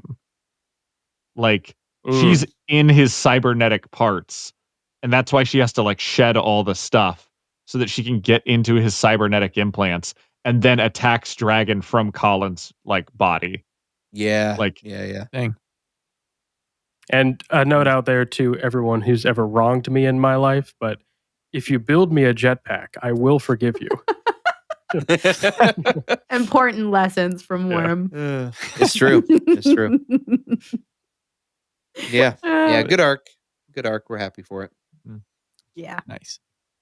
Confusing in the middle, but ultimately a good we got end there. for the two of them. Arc Quatros. Yep. All right. Rachel comes to town, tracking a dude and then runs into and fights a new monstrous trigger. And she has a little talk with Miss Militia in regards to her own territory, how it's being run, and how things will be in the future. Oh, Rachel. Speaking of characters that have grown throughout Yes. the story. Arguably Yes. most growth of any character. Oh my gosh. Oh, yeah, Most probably, growth yeah. award for sure. Most improved player. Yeah. Yeah. Yes, for sure. Gosh, it feels so good to see Rachel thriving in this new space for her, and like hunting the bison and like living out very, very frontier, this frontier lifestyle. perfect. And I just love that for her. I want that for her. And she has this crew, and like even the little conversation about like, oh, I just want French fries. Like, is that what you need to be happy? Is French fries? It's like, but I love that like she's reaching out. There's so much more of a connection there. Like these people become her pack, and she's not thinking just about like the current moment, but like thinking about the future. And we talked about that a little bit already, but this idea that like being around Taylor impacted her for the better, and like she grew and changed, and like I don't know, like she's always been a pack leader, type, but like worthy of a good pack now, like, yeah. Totally. I love this Yeah. image of Rachel as like the Ronin coming into town, Yes. there to scare off the bandit who captured the sheriff. So what a good. spinoff. So good. Oh, Once man. again, I just have another great show. Just by Another her great character. spin-off. Yeah. Rachel. Yeah. Do we call her Rachel Earth Gimmel Marshall, like Rachel Marshall Manhunter? Ooh. Rachel I like Uh, that. Gimmel Texas Ranger. Yeah, Gimel Tex. I like that a lot. Yes. Texas Ranger. It's fantastic. And I feel like there's some implications too that she might have some relationship involvements with one of her crew members too. Biter. Yeah. Well, Biter. Okay, so Biter, Biter and her have done things, but I felt Yeah. more like Cassie has a crush on her kind of vibes is kind of what I Okay, was thinking. Cassie's always had a crush on her. Yeah. Okay. That's why, I didn't know I'm that. confused because clearly I thought Cassie was like backpacking at that one time and they were like spooning on the couch. And I thought that there was like, I don't know, some lesbian I mean, I relationship think going on there. I think Rachel fucks. I feel like Yeah, I that's was what it gonna comes say. down Yeah. to. I Rachel think- I fucks think for everybody. Rachel, that's we do what it Rachel is, right? fuck. She's like, Rachel's just, her mindset is like, listen, a fuck is a fuck. It fuck doesn't is a matter where fuck. it comes from. Yeah. Listen, anyone who's owned dogs knows. Where? Listen, Keep going. Finish the sentence quickly. when a dog wants to hump something, it's gonna. Doesn't matter what it is. Okay. Okay, all right. Where were we gonna go with that? I wasn't Okay. sure. How do you tell when Rachel's in the mood? Oh my gosh. She'll over walk there. up to you and Yeah. she'll tell you. No. You know, okay, there's that. Oh, God. Just There's on the that back of the really- couch. Rachel, you all right? Get over here. No. No, what I'm imagining is do you guys know that like there's that really cringy old meme where it's like a girl holding a guy's face and it's like, this is the look he gives me when he's either hungry or wants to have sex or something like that. I can't No. say I'll that I have to know find which it. I'll meme have you're to see if I can talking find it. about. I don't think Please you'll put it in know. chat. I'm fine. But I'll see if I I'm can good. find it. Okay. You don't need to find it. It's fine. But it's basically that. I just imagine like like people have gotten to know her and if like they look at her Like, long enough, Oh, they're it's like, the face. oh, it's She's the got look, the and face. it's like, She's got the Rachel, are face. you hungry? And she just goes, Mm-mm. No. No, she just growls low under her breath. Michael's gone. Michael's gone. He's like, I can't be here anymore. Please. Please let me go. I'm not hungry, look but I so need bad, to Michael. eat. Also, Oh, wow. The game panic sets in fast, don't it? Whew. Mm. also, I really hope it's not this face because that is a rough face. Okay, come on. You gotta share. Did Share you with find the it? share with Did the you find group. one? Share with the group. I was. There's. I know. I'll put it in on the not video gonna if put you the do brain power find to it. sending it now, But but let's move on for now. Yes, yeah. We'll circle back. Oh man, Ooh. good. It's I fun loved it. conversation she has with Miss Militia at the end, where I I they. found it. I'm sorry. You found it? Oh no. I All found right, it. we'll pause and look at it. I know. It's in I'm posting it in the memes. Is it this one? Yes. Oh, Yeah. oh, no, Aw. no, Yep. no, I don't like it. Not All great, right, I Nick. What Now I is have to that post that in the face? video. Thanks so much. I hate that so much. Oh, all Think right. your algorithm's messed up, man. Yeah. listen. Michael's gone again. This is like an old meme. This is like a 2016 meme or Yeah, something, and no, it's just that's- burned into my memory. Oof. Listen, I I understand can't why. remember like half of my coworkers' names, Ugh. but I can Full remember body memes like shiver. Just ugh. First off, you don't it- need to know your coworkers' names. listen. No, I sometimes I think that my We still never brain talk. has problems because I'm like I have like an encyclopedic knowledge of like random Pokemon and Magic the Gathering cards and all It's- of that, yeah. but I cannot remember for the life of me what my neighbor's name is. It's like I know every single Weird Al lyric Yes. on Earth, but I can't remember my mom's birthday. It's horrible. It's crazy. Don't ask me to remember a date at all. I will never know it. Oh my god. man. Oh man. Oh, it got Jacob really was warm in saying here all of a something sudden. about Miss Militia and something. Anyway, Oh, yeah, she Miss talks to Miss Militia. Militia. Oh god.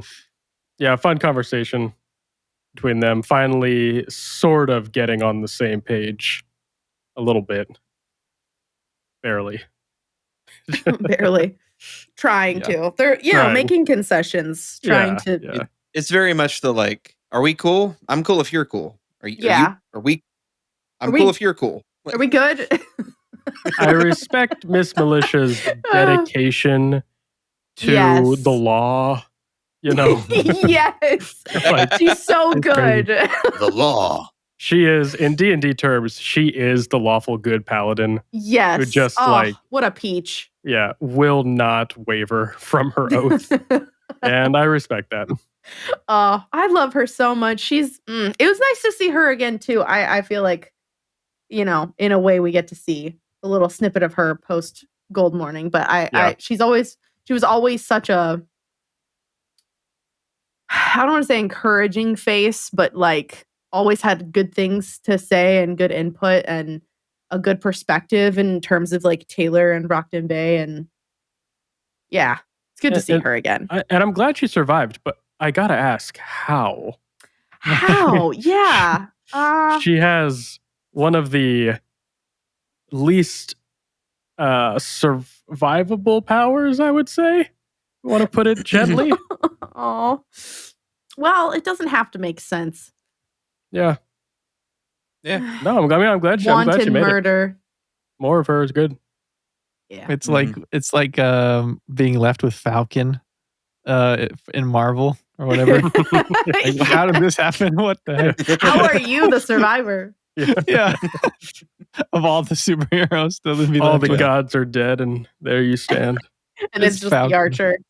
He's It's like, it's cool, guys. Yeah.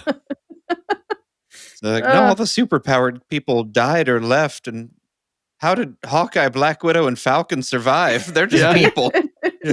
Right. Yeah. Oh man. There's some. Okay, so I one of the important things I think we should talk about, which feels like a plot seed for Ward, is this trigger event Yeah. cavalcade gone wrong. Mm. where it's like there's two things that are weird about it. One, it's sort of like trigger upon trigger, where like a person, they kill the person who triggered, but then they triggered another person with the same like shard, same power. So they keep going, and then they kind of have to like kill Yeah. multiple people to stop the chain from happening. In addition to that, Rachel keeps experiencing what appear to be memories of Scion, if I'm gathering them right, because one of them at least is the memory of Scion killing Eidolon. Yes. Oh yeah, yeah. You're right. It's And weird. So it's this weird where she's like, like it's like the shard is sharding out. Yes, it's sharding. Emotions and memories of him, of Scion. Yeah, Never So it's kind of trust an this- emotion. Never. Yeah. Especially an No. emotional shard. You never Yeah, want to have exactly. an emotional shard. Yeah. Stop it. You could tell Yep. we've been recording too long. I know. Sometimes you think you just have Feel some the emotional mental gas walls. bubbling up, but then you Yeah. decide to Mental let it walls out are and breaking down. just shart your pants. No. It's a shard. shart your heart, so to speak. Yeah. Shart through the Oh. heart, as the song says. Shard to the heart. Oh, God. I Who might- do you Oh, think no. you I are? Running around leaving shards. I'm You're gonna a stop. shard breaker. Michael's just gonna stop recording. Oh my God. I'm gonna let this download while we all take a little breather. Okay, fair enough. I don't remember what we were talking about. Mm-mm. Miss Militia, how she survived Gold Morning, and her Yeah. conversation with Rachel. The Yeah, nice little shard convo. thing. Yeah. I like that Miss Militia takes the efforts also in that to try and work with Rachel. Yeah. Another example of a lasting legacy that like Taylor specifically built on with the two of these people, despite butting heads with, once again, both of them, and now they're both coming together and making that extra effort that Taylor made with both of Yeah. them.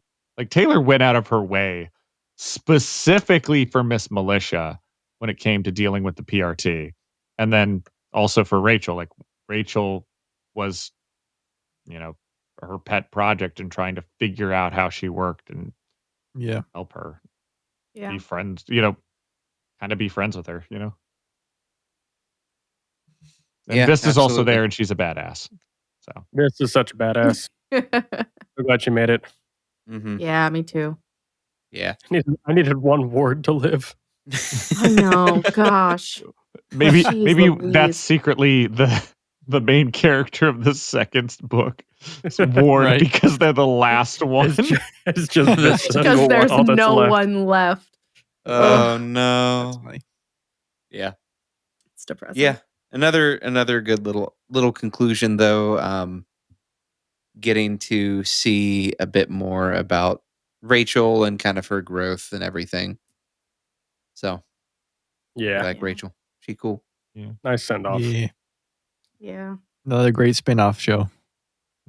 Yes. So many. Gosh. Mhm. Frontier, but Rachel and Yeah. giant mutant dogs and So bison. cool. Ugh. Alrighty. Do Chapter you want On to to 5. On to 5? All right. Chapter 5. Teacher enters a building and breaks out ingenue. They escape after a bit of kerfuffling. And Lung kills Simmerg's child. Then teacher and ingenue meet up with Marquis and discuss some future plans. Mm. Oh, teacher, the bastard you are. Yeah, Yeah. what a mess. I do not like that man. Ah, no, Yeah. me neither. Well, We had to have kind of a villain setup, right? Showing that Yeah. these guys are still active and trying to pull one over on everybody. I don't like him as a villain though. Like I can like it feels like if you're gonna have a villain, like you need to respect like Coyle was interesting. He had all the plans, but like, you know, he was interesting as a villain, as a character. But like Teacher, he's just a fuckface. And I don't like him. And I'm not excited about him being a potential villain in Ward. And I don't like it. Looking at all of the mastermind villains we got in Worm, Yeah. Coyle, Accord, Kaiser, Marquis, we get like the cuck, you know? Yes. No.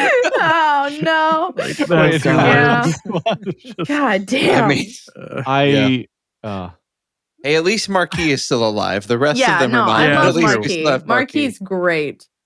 I love his little statement when Teacher asks, how's your daughter? And he's like, I could lobotomize you. It's really easy. I'll kill Just you. right up through your nose. And I'll it's kill so, he says it so calmly too. Like, I'm Yeah. going to lobotomize you. Yeah. It's just, yeah, it's exactly that, Michael. It's but also he's just like, you just have that face and that tone of voice where Where like it sounds like a you threat. can't say anything You without can't- it being a threat, No. and you can't say anything without you sounding like a cuck.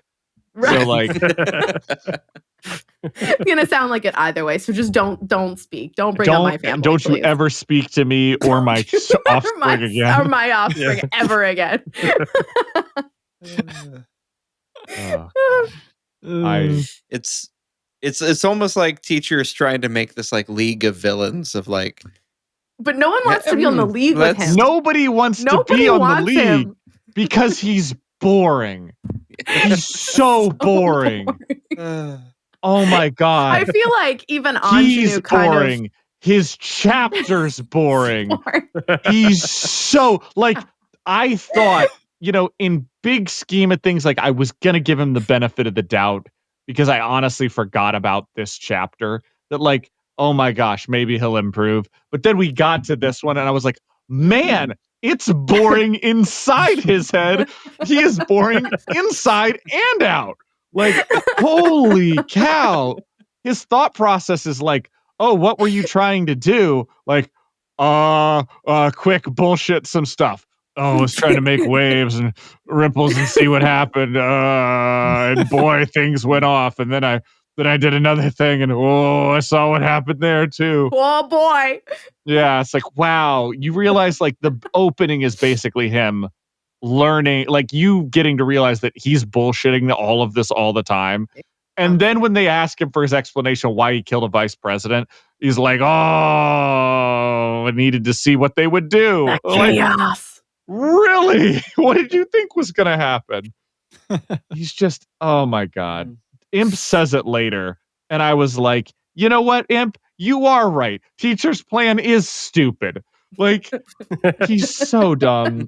And this chapter was so boring. And I feel justified because I looked it up. Wildbow was like, of all the epilogues, that is the one I would rewrite that shit. That is going right out. I did not like that one. No, it Yeah. wasn't great.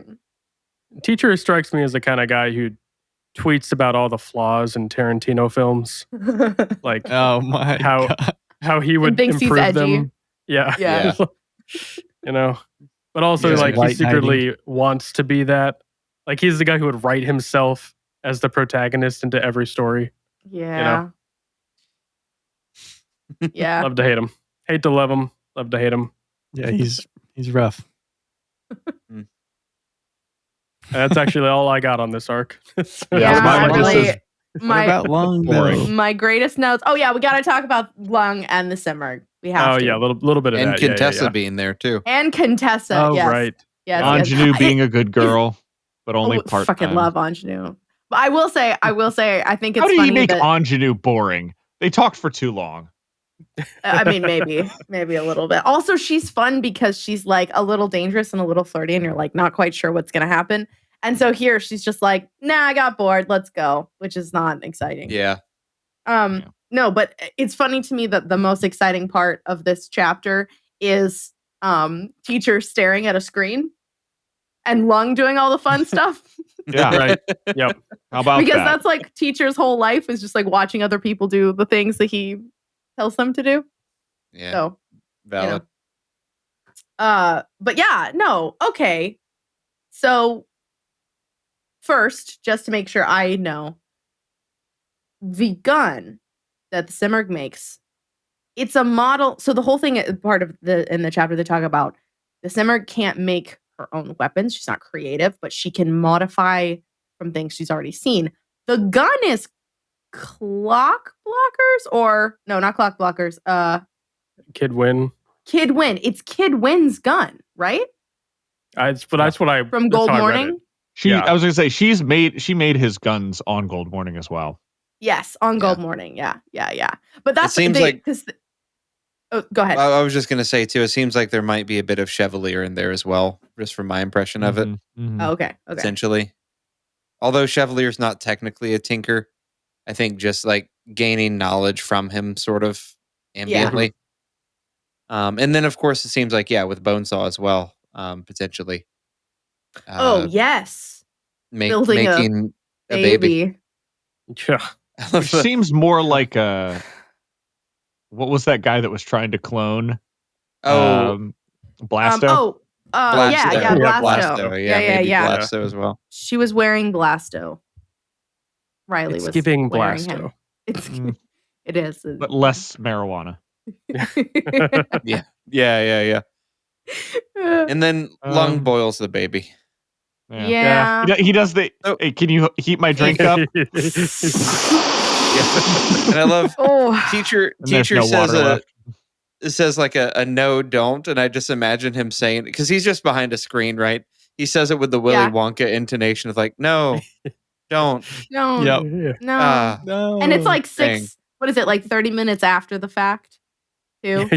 Yeah. He's like so- 30 minutes behind. He's like, no, don't. We I were did all I talking about could. him being a cuck and him sitting here by the screen, and for some reason he's in a wife beater, of course, No! and he's like staring at the screen, like, no, not the Simurgh baby.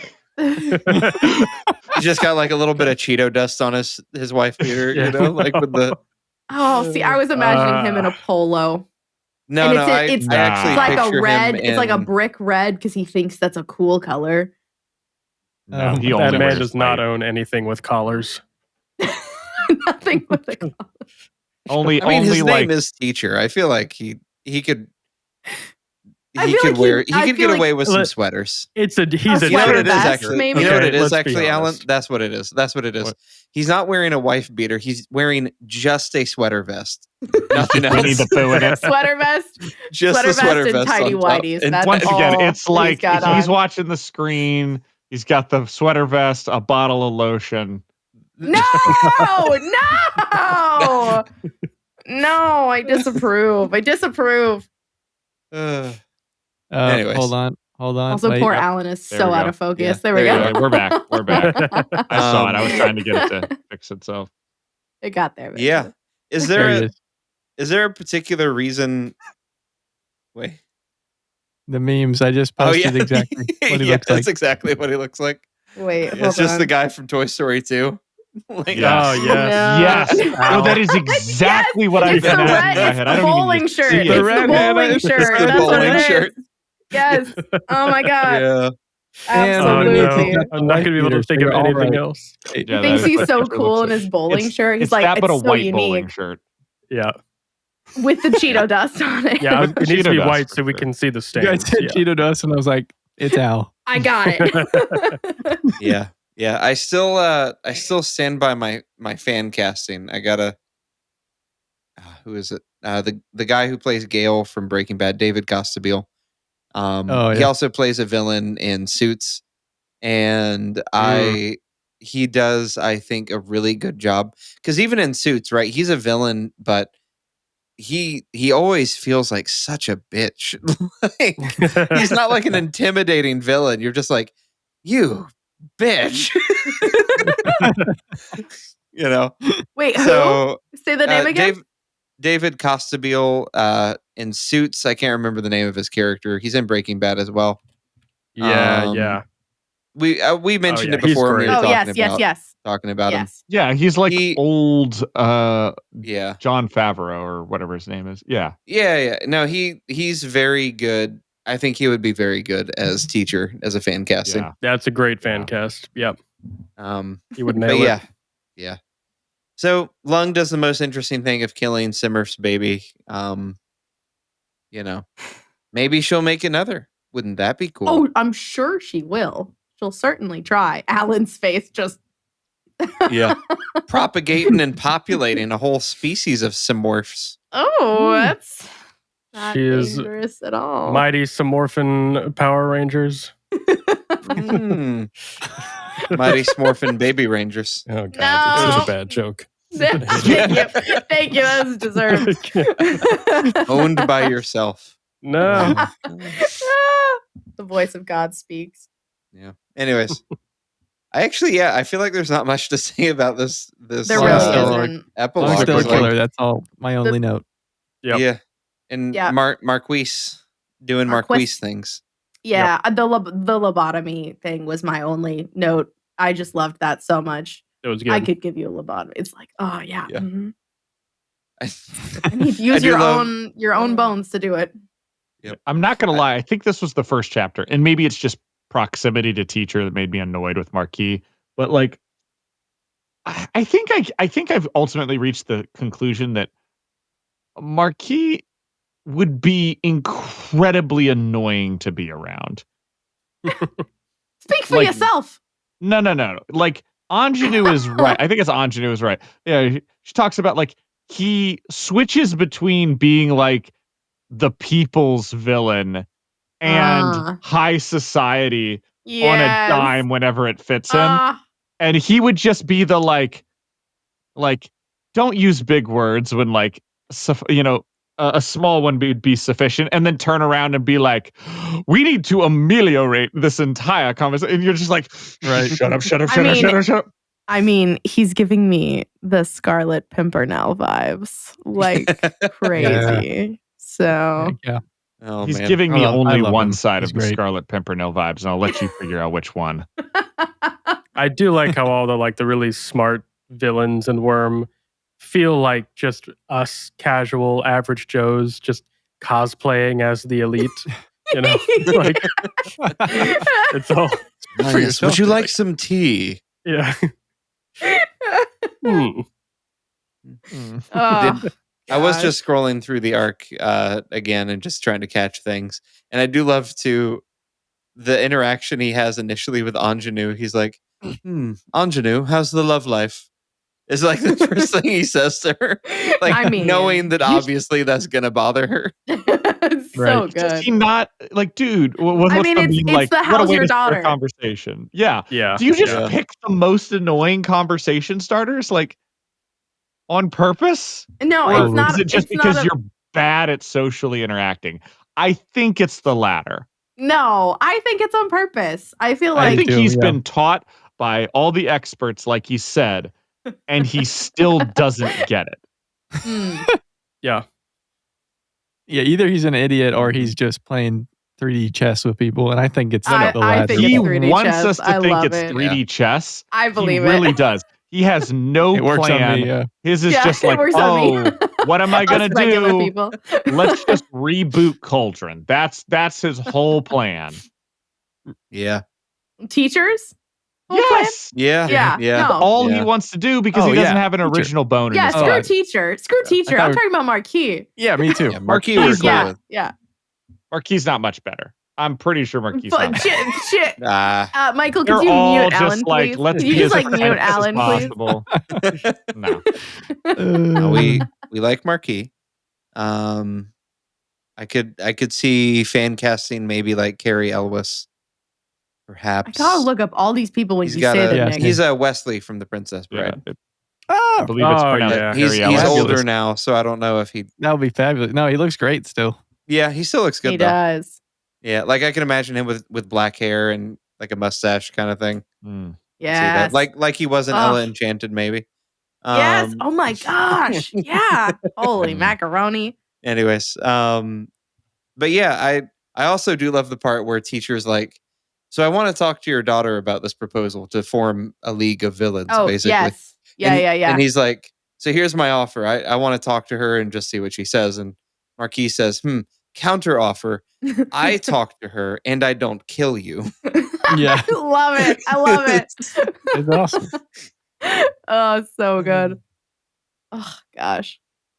Wow. How did Carrie end up going from looking like the most perfect, like, Princess Bride, like, he is the hero, to looking like the ultimate villain? How did that happen? God, this man is incredibly good looking. You know what they say? Yeah. You either die the hot and sexy hero or live long enough to become a sexy, sexy villain. Sexy, sexy villain, baby. God, he looks great. Wow. Hot dog. Sir, you've aged exceptionally well. Yeah, he's And- got the genes. Whew. Yeah. The one part I'm of the getting arc his that I genes. do like here with Teacher and Marquis. Okay. I thought I'd slipped by there. Woo. Nope. Sorry, continue. Anyway, I'm he needs sorry. I No do think it was funny though. At the end of the arc, they're talking right about manipulation and power, which kind of like with the Shadow Stalker conversation with Imp, one of the major themes of Worm has been power, who has power, struggles for power and all of that. So that ending there of like, him saying there are such things as extremes, case in point, Teacher says, I think I know who you're thinking of. She had it Yeah. all and see where it got her. A lesson for you, Teacher. And it was enough to give Teacher a moment's pause. Moment to pause. Yeah. Just that. I thought And that was obviously good. referencing Taylor to be like, look, we've experienced, in a sense, somebody with ultimate power, so to speak. And Yeah. I mean, I'm sure everybody believes she's dead, right? Like that's the implicate. Like at this point, if we're I reading this choose to in web believe that she's serial, I dead. choose to believe she's dead, but we'll get to that in the next Okay, bit. all right, but at least if we're reading this like web serial in point, right? The last interlude has not come out yet, so everybody's thinking she's dead. So I don't know. Right. Yeah, last interlude maybe we can move on to, since you guys seem to have a lot of feelings. Yeah. It's crazy that actually was the last interlude to end on a teacher note. But this has been great, guys. I've really enjoyed this whole series. I don't think there's any reason to go on from here. Well, Oh, I look do at have that. One more. thoughts. I'm so glad they only made one Matrix movie. Yeah. Like,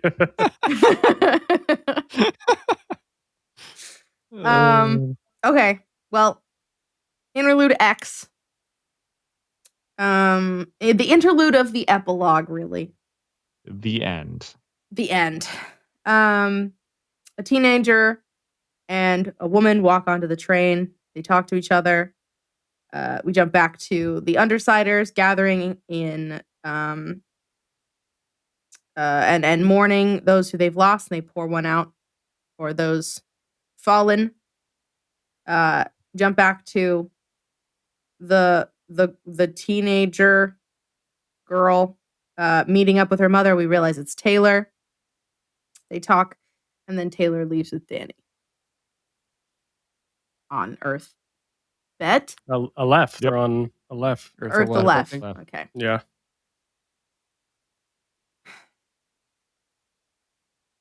Interesting ending.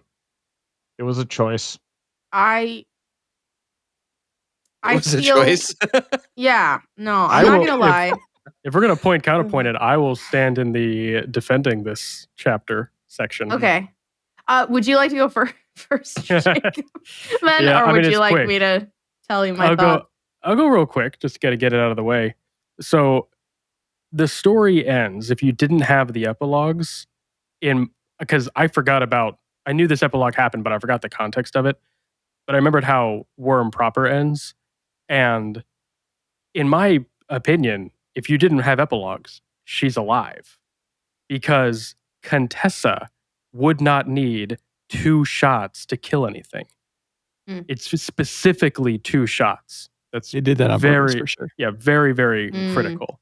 And that always, to me, even without the epilogue, was very, very vague, intentionally, very like end of Inception. Does the top fall over? Who knows? And I like that. But in my reading of it, it reads as she's alive. that her connection to her power and the shard was severed. That's what the second bullet was for, or the first. It doesn't matter. So in that sense, I like this idea that Taylor gets to live, but without getting what she really wanted, which was recognition. So she still has. It's very much an epilogue for the fans. It's not for Taylor's character, but it allows her to survive, which appeases people in that regard. But it doesn't, in my opinion, it doesn't take away from her character arc, because she's like, there's nothing beyond her death that changes her character. She doesn't get the satisfaction. She doesn't get the recognition. She doesn't have the knowledge. She doesn't have her friends. She doesn't have her mother, right? So it's an interesting arc. I like it a lot. I respect anyone who doesn't like the chapter, but I think it's kind of nice. I think it's an interesting take on those vague endings that are a little cliche. But yeah. And I think too, I also like, I do like this ending because I think it adds a nice kind of full circle moment for Taylor's story, where here it does feel like, Weaver, Skitter, Kepri is dead. Like that person is dead. And now we're just left with regular old Taylor trying to figure out how to be a daughter to her dad again, right? Trying to figure out, like, what does it mean to be her? And because the story really begins with her, in a way, running away from her dad, having it sort of come full circle where they're reunited. You see them that they're reunited, and she gets to talk to an alternative version of her mother. It's interesting. I don't know that. I don't know. I do like it. I think in the end, like, having that, yeah, like Jacob said, having that clarity of, okay, she is alive, but her story is done. Like, it's good to know, we don't need to worry about what's going on with her anymore. She doesn't have powers. And I think having that there too. And of course, I don't want to neglect the fact too that, if nothing else, the Undersiders conversation is really good here. I think that part, I really liked that wrap up as well. Getting everybody back together one last time, having them, pour out libations for the dead, and them, hinting at it, hinting at Taylor being alive still, but also kind of having some reconciliation within their group about what they're going to be and who they want, what they want to do, and all of that. So I don't know. I liked it. I guess if I did cut one part, the opening part of the old lady talking to her on the train felt kind of weird. Like, it was interesting, but it was like, probably could cut that. I don't know. I liked it. I'm curious to hear what you guys think though about what you didn't like about it. I mean, I think my biggest feeling about it is I really love the Tattletale scenes. I think those are great, but having Taylor be alive, it feels like when you're reading a book and something's happening and then the character wakes up. Like, it feels like a cheat way to relieve that emotional distress of, like, it's okay, it was all a dream. Like, it's okay, Taylor's not really dead. She's alive and she gets to be with her dad and she gets to have all this closure.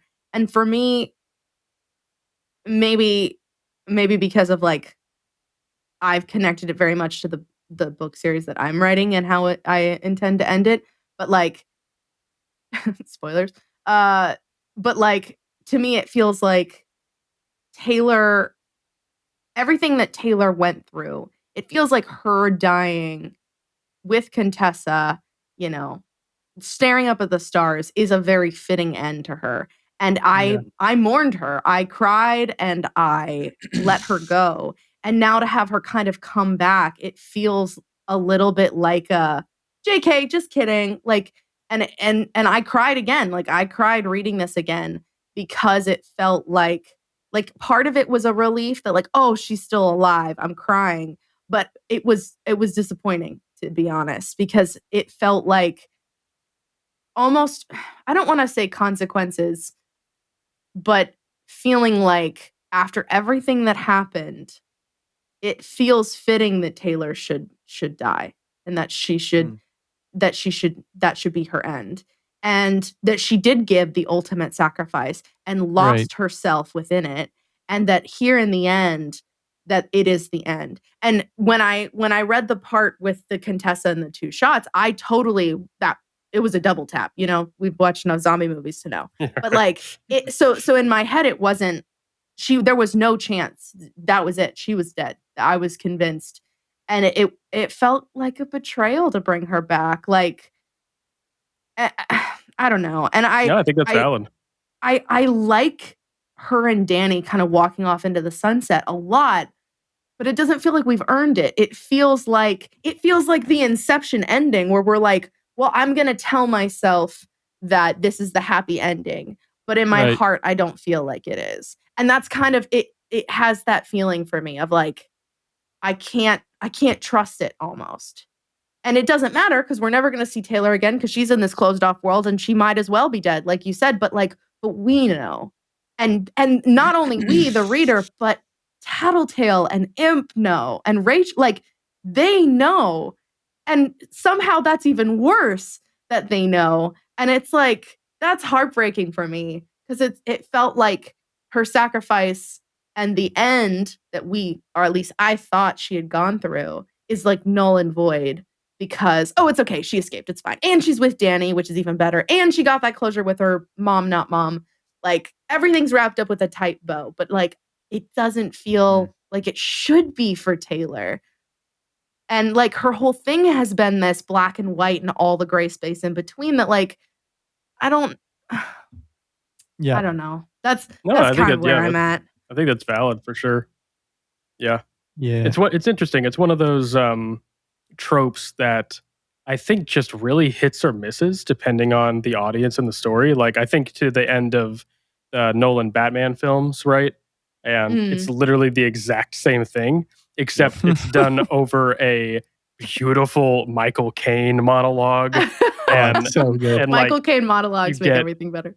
You get just a generational actor like that putting in a fantastic performance with a subtle nod, and you're like, oh, like it's so like you don't care. It's beautiful. Crying. It's a great end. It's beautiful. Yeah, I mean, right. I mean, sure. Alan's gonna Alan, but but I totally. I think I mean I agree with what you're saying. I think that's a pretty valid viewpoint for Taylor's character. It's weird too. Like there's times like I'm thinking of Doctor Who when this was solely for the fans, where they wrote the entire clone of David Tennant's Doctor being like shunted off with Rose so that they could live there happily ever after. And like, I'm not a huge Doctor Who nerd, but from what I understand, that was pretty well received. So like, it's just one of those things where I think it just depends on the fandom and like the vibes that everybody's feeling, you know? Yeah. It's tricky. It's definitely tricky. I think go ahead, Alan. I was gonna say I agree with Hannah on this. I think I'm trying to remember what movie I saw recently that was like maybe an animated movie or something where the character goes, makes the sacrifice. It might have been Arcane season 2, honestly. Makes the sacrifice, and then they like kind of are in this ethereal realm or something, and they're like, "Oh, we did it. Everything worked out." And the person goes, "Well, no, you did it, but like if if you didn't sacrifice anything, then like it wasn't a sacrifice. Like they're dead." And they're like, "Oh, shoot." And you're like, "This isn't about to be that happy, oh, and everybody made it out moment." It's like, "Oh, no, you succeeded, but they died." Like, because that's what a sacrifice is. And like when Taylor got shot by Contessa, I also thought 2 bullets, one to paralyze, one to blow out the corona palentia. That's exactly. I thought it split right down the brain and popped that little bad boy out like blew it right like out the back. Refried beans. Like a Yep. candle. Oh, yep. I'm trying to come up with something, but yeah, we'll just blow those refried beans right all over the God ground. damn it. So, All right. so I assumed that was like Have myself a nice maybe burrito she's there. alive, maybe she isn't. We'll never know, and we don't need to, because either Yeah. way, it's a fitting ending. We've come to our conclusion. This is the epilogue post Taylor. We're seeing the ghost of Taylor, if you will, in all of these characters, all the repercussions Mm. of Taylor, what she did, how she lived, and ultimately what led to her death. And then you get, half of this chapter. And I remember reading it, and even the first time treating it like fan fiction. Like Yeah. this was I never felt like this was canon. I felt Mm. like this was literally, oh, Wild Bo wrote a what if story at the end, like it's what if Taylor made it? I never treated this as anything but that. And in that, it's like, okay, cool. She gets to talk to her alternate mom, which is weird, but sure, whatever. I thought that was really weird. Yeah. And she's, Danny's alive too. Why wouldn't he be? This is the perfect happy ending what if story. So, like, once again, this isn't canon. Do whatever you want, Wild Bo. And, Mm. just all that to suffice. Sacrifice don't mean anything. It cheapens the rest of the blow. It kind of undoes the story narratively of where we went. And this really does just feel like wish fulfillment for the people who wanted that ambiguity solved in and she made it and everything turned out happily ever after. Mm. I Especially can see when that. it has no consequence because it's the end of the story. Why would we need this? Yeah, I like it That's better valid. as a tragedy. Personally, Yeah. like full It's a on beautiful tragedy. tragedy. I Yeah. could see, and I could see leaving it up to the ambiguity where you have this interlude just with the Undersiders part, because Mm. they talk about it where they're like, so what, like, do you know if Taylor's still alive? And Tattletale kind of leaves it like, well, maybe, Yeah. And Right. so That like you could been great. even leave it with that. I can But- definitely see that. I don't see a Um, difference. Sorry, not to cut you off, Nick. Go ahead. No, that's pretty much it. At the same time, though, I think just recognizing that having Taylor basically be a victim of circumstances her entire life, having her have this now sort of freedom here at the end, I think there's something nice about that. Maybe story wise, Absolutely. and Once obviously, again, it is like a nice little bow on top. Maybe that I don't know. It's interesting there's though. bright sides. Her with her bad hand when the lady Annette Rose grabs her hand and it kind of Oh, and pops just like off, in the and she pocket. has to grab it and stick it back in and starts doing her caveman speak where she doesn't speak in full words, maybe because her brain hasn't fully caught up, to speaking full Yeah. words since she lost everything. She's like, I'm meant to, but I got a bad hand now. And I was like, oh gosh, that got me a Yeah. little. Something about, that's right. She lost a lot, Yeah. not just mentally, but physically too. And and I do enjoy these moments of getting extra stuff. I just don't think in the flow, if you're reading this, Sure. this is the last chapter of Worm, and this is what you got. I would Yeah. I would have loved this I would have enjoyed this chapter. Maybe not loved. I would have enjoyed this chapter if you wrote this literally with hey, I was coming up with alternate solutions of oh, what if it was, what if she did make it to Earth alive and was alive? You're like, yeah, that's cool. You know? Same as all the other, oh, what if Taylor died during the lung fight? Oh, here's the Weld's introduction interlude. Um, he wrote a couple alternate scenes which we can read, and those are just as cool, but they're not canon. Sure. I think the way I view it, because I've been a huge advocate of the tragedy genre being applied to Taylor's story specifically, and also a staunch opponent to character deaths in general. So this is a fun story for me. But I see Taylor's tragedy unfold not in the traditional sort of ancient Greek or even Shakespearean versions that, oh no, everything's leading to doom and death, but more it's is that she does fail to achieve what she wants, which in her eyes, like I was kind of mentioned earlier, is that immortality. It is that legacy. She achieves it for Earth Bet and all of her friends, but she doesn't get that. She still fails to receive all of that what she desires there. I And I don't think think that she ever desired immortality, though. I'm using that as more of a thematic thing. She never says that, but I think that's Taylor's ultimate goal is to make a difference and be recognized for that difference. Is in short what she wants to do. She wants to fix the system. You could word it a bunch of different ways.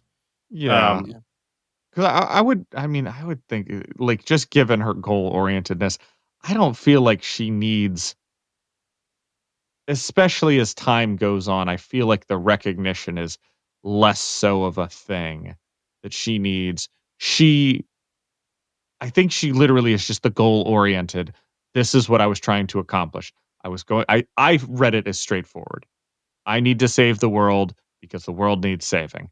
I don't think that's I need to save the world because I'm part of the world. I think she, in fact, by the end, she's completely separate from the world and is still fighting to save it. Like, she did it because she's a very utilitarian character. This is what mhm. will save the most lives. If I have the trolley problem in front of me, she will not hesitate for a second to pull that thing so it runs over the one person. Like, that's such an easy problem for her. Yeah, And so for me, I don't think this is a matter of recognition or of immortality in terms of her legacy and making a difference. I think that she just wants to do, like, maybe that is making a difference. She just wants to change things for what she views as the good. yeah, no, And I don't 100%. think that's, like, defiant. On the other hand, when Arms Master is what I would argue is he wants to change things because it's in recognition of him.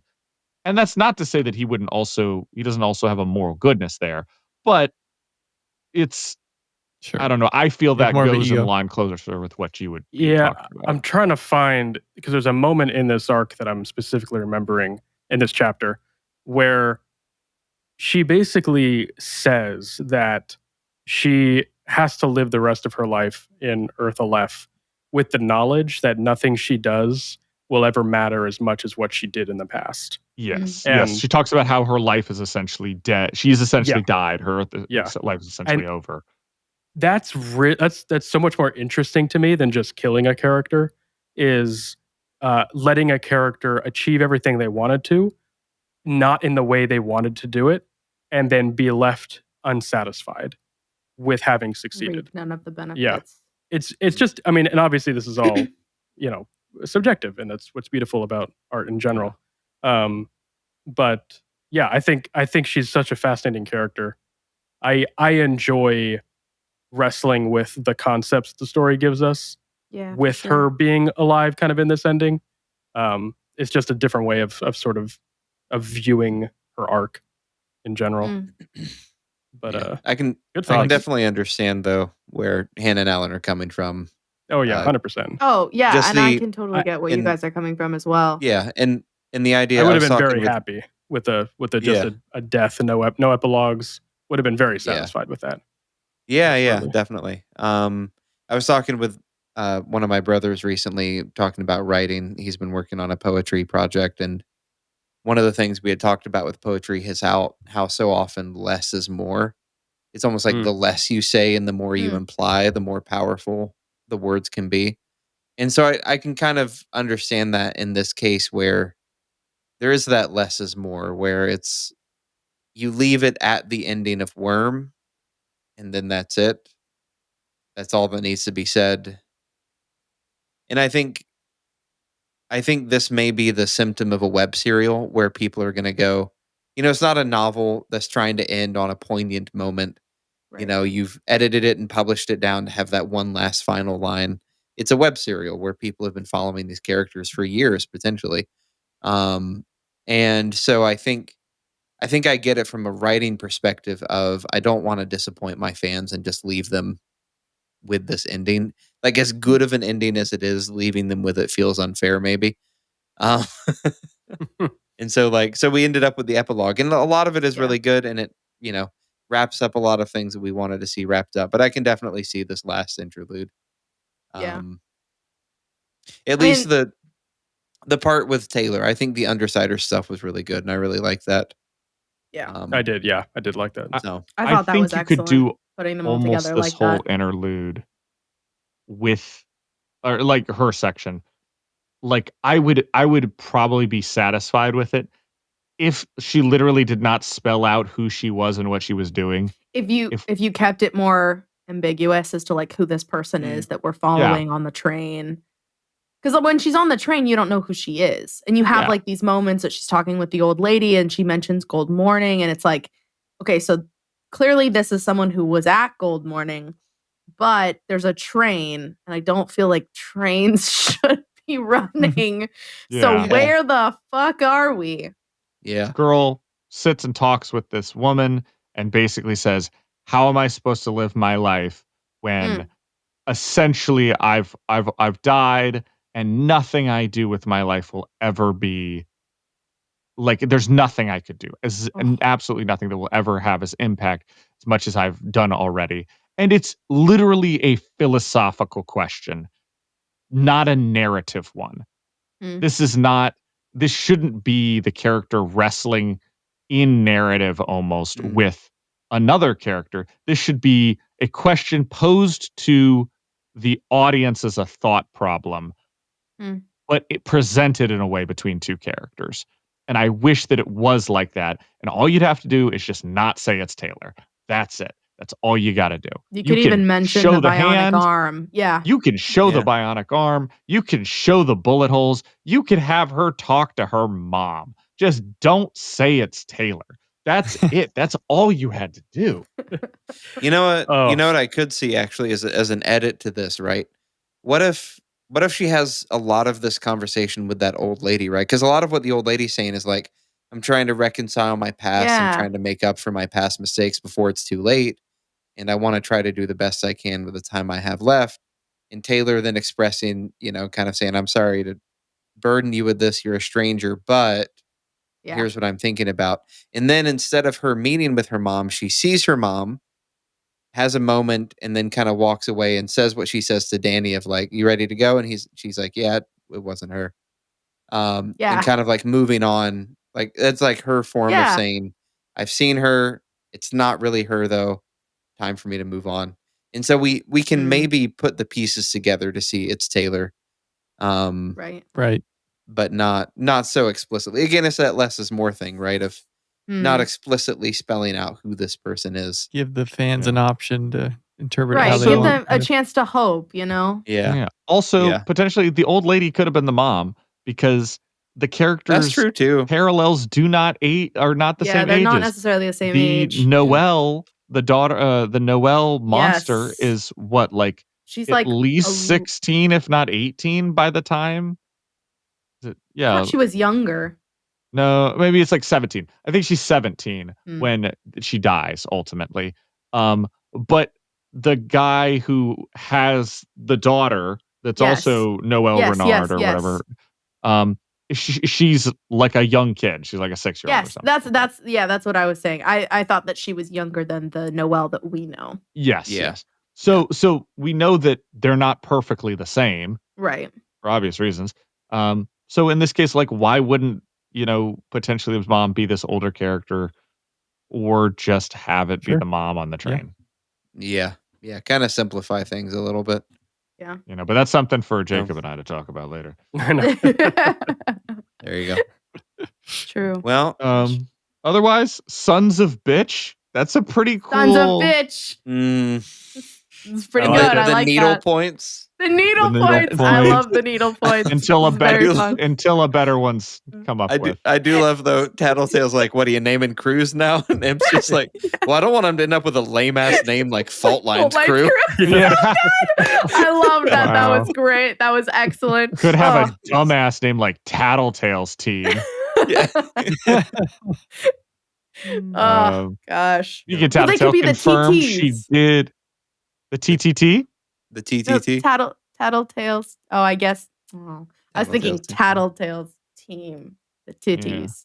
They're the titties. Those are nice. Yes. As we said, PRT. I'm really tired. Yeah. Perfectly round. Titties. Speaking of coming round, Tattletale full on did lie about Gru. His ass got blew Yeah, up on the oil He rig. did die. Yep. Oh, I cried. I cried there too. The final, because I think I Nah, was he a gone. little. Speaking of hoping, Nah, hoping, he gone. He gone. holding that. He But- gone, yes. Gruent. Yeah.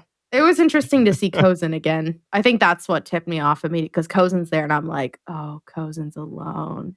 And I started Yeah. crying and as I was reading and then it's like the confirmation, I'm like, oh, man, that I mean, I hurts. think we've talked Didn't about they this. get though. married? I we've know, mentioned- I we've know. But mentioned it already. speaking of holding out hope until the end, your girl Hannah wanted to believe. Yeah. Hey, she was ready Yeah. for Taylor to die, but Gru could live on. It's fine. God. I do love too that in a way there's an implication of maybe Imp kind of taking a bit of a Taylor role in Rachel's life too. Because she Mm. gives this extended analogy about kicking teacher in the balls. And Rachel's like, yes, I understand. Absolutely. Tattletale's like, oh God, Mhm. please. That was great.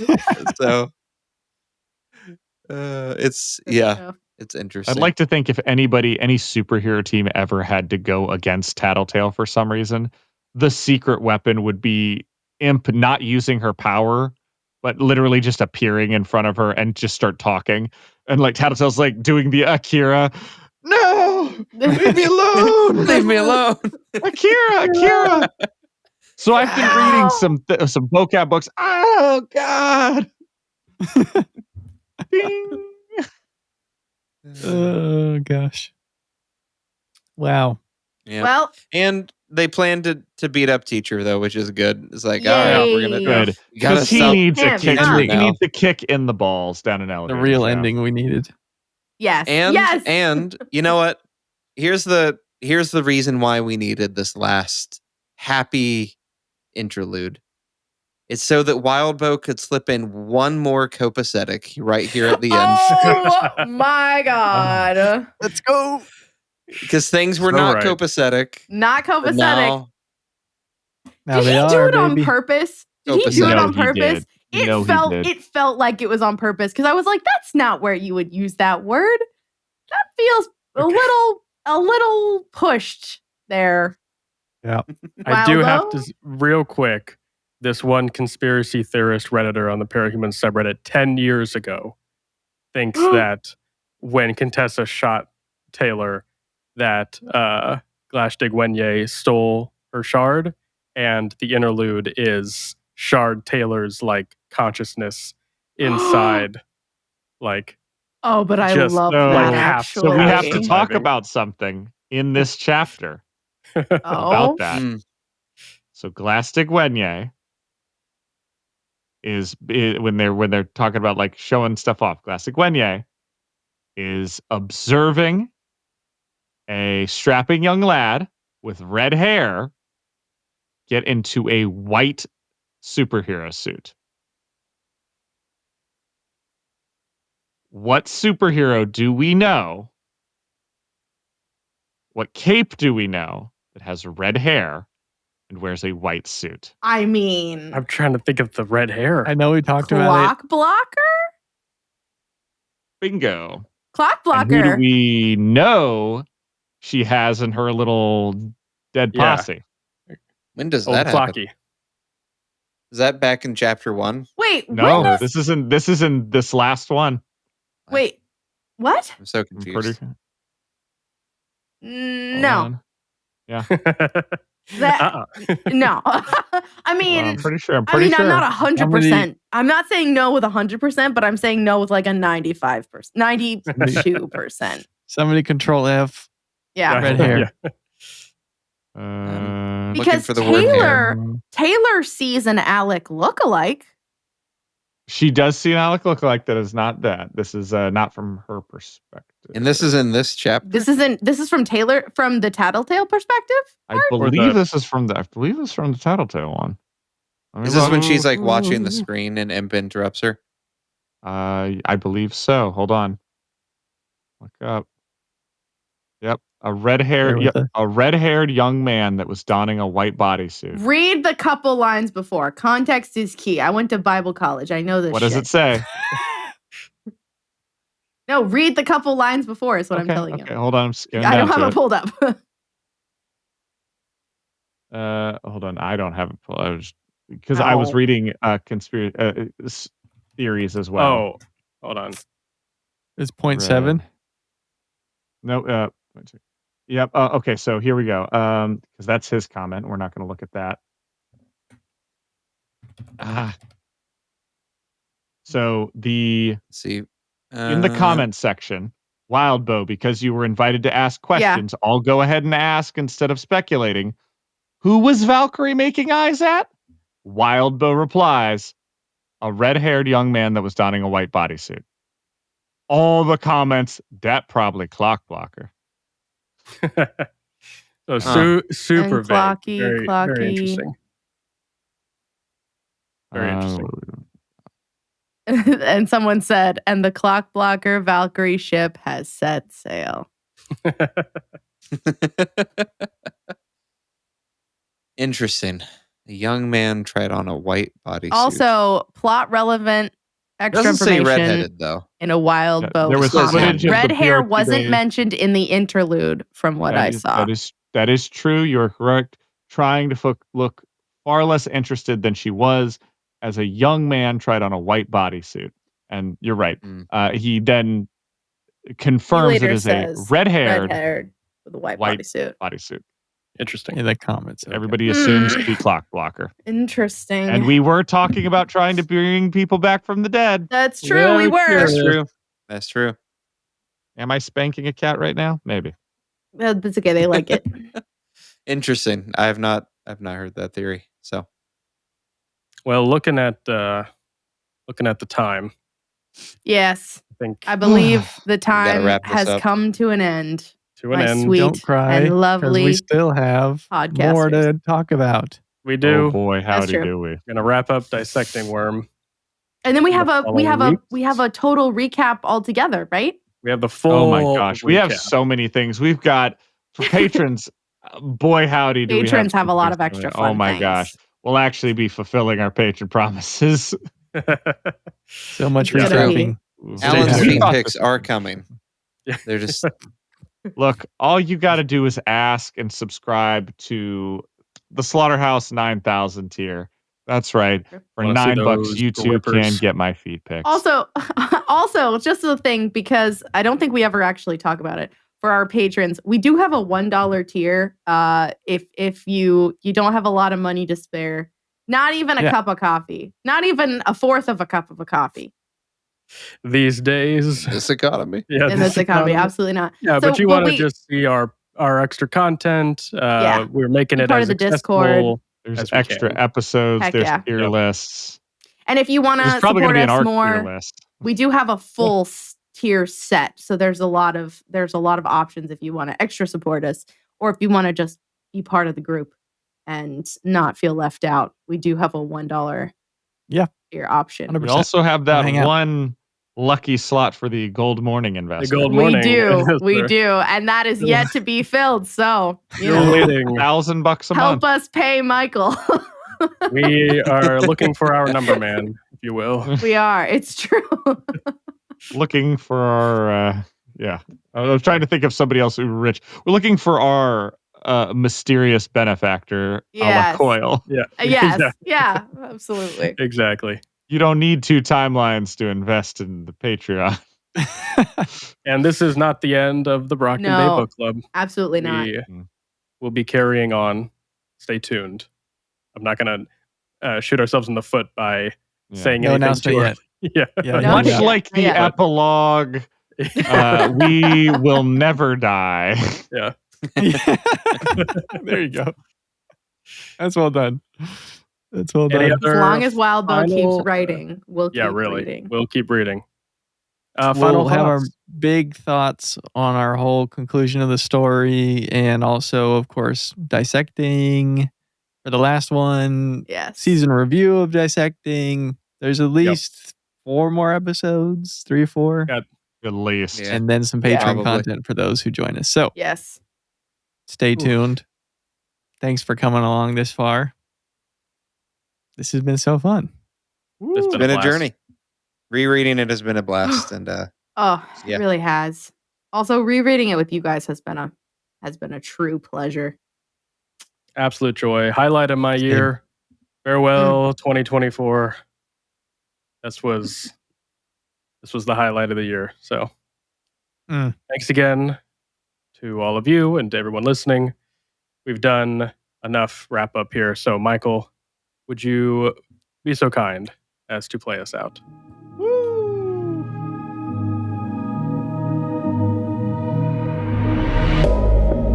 Thank you so much for listening. Read along with us at parahumans.wordpress.com. We'd love to hear your thoughts. What did you love? What did you hate? Anything you think we missed, etc., as long as it's kind. If you'd like to get in touch, you can find us on Twitter, Threads, Instagram, TikTok, and Reddit at Brocktonbaybc, or click the link in the description.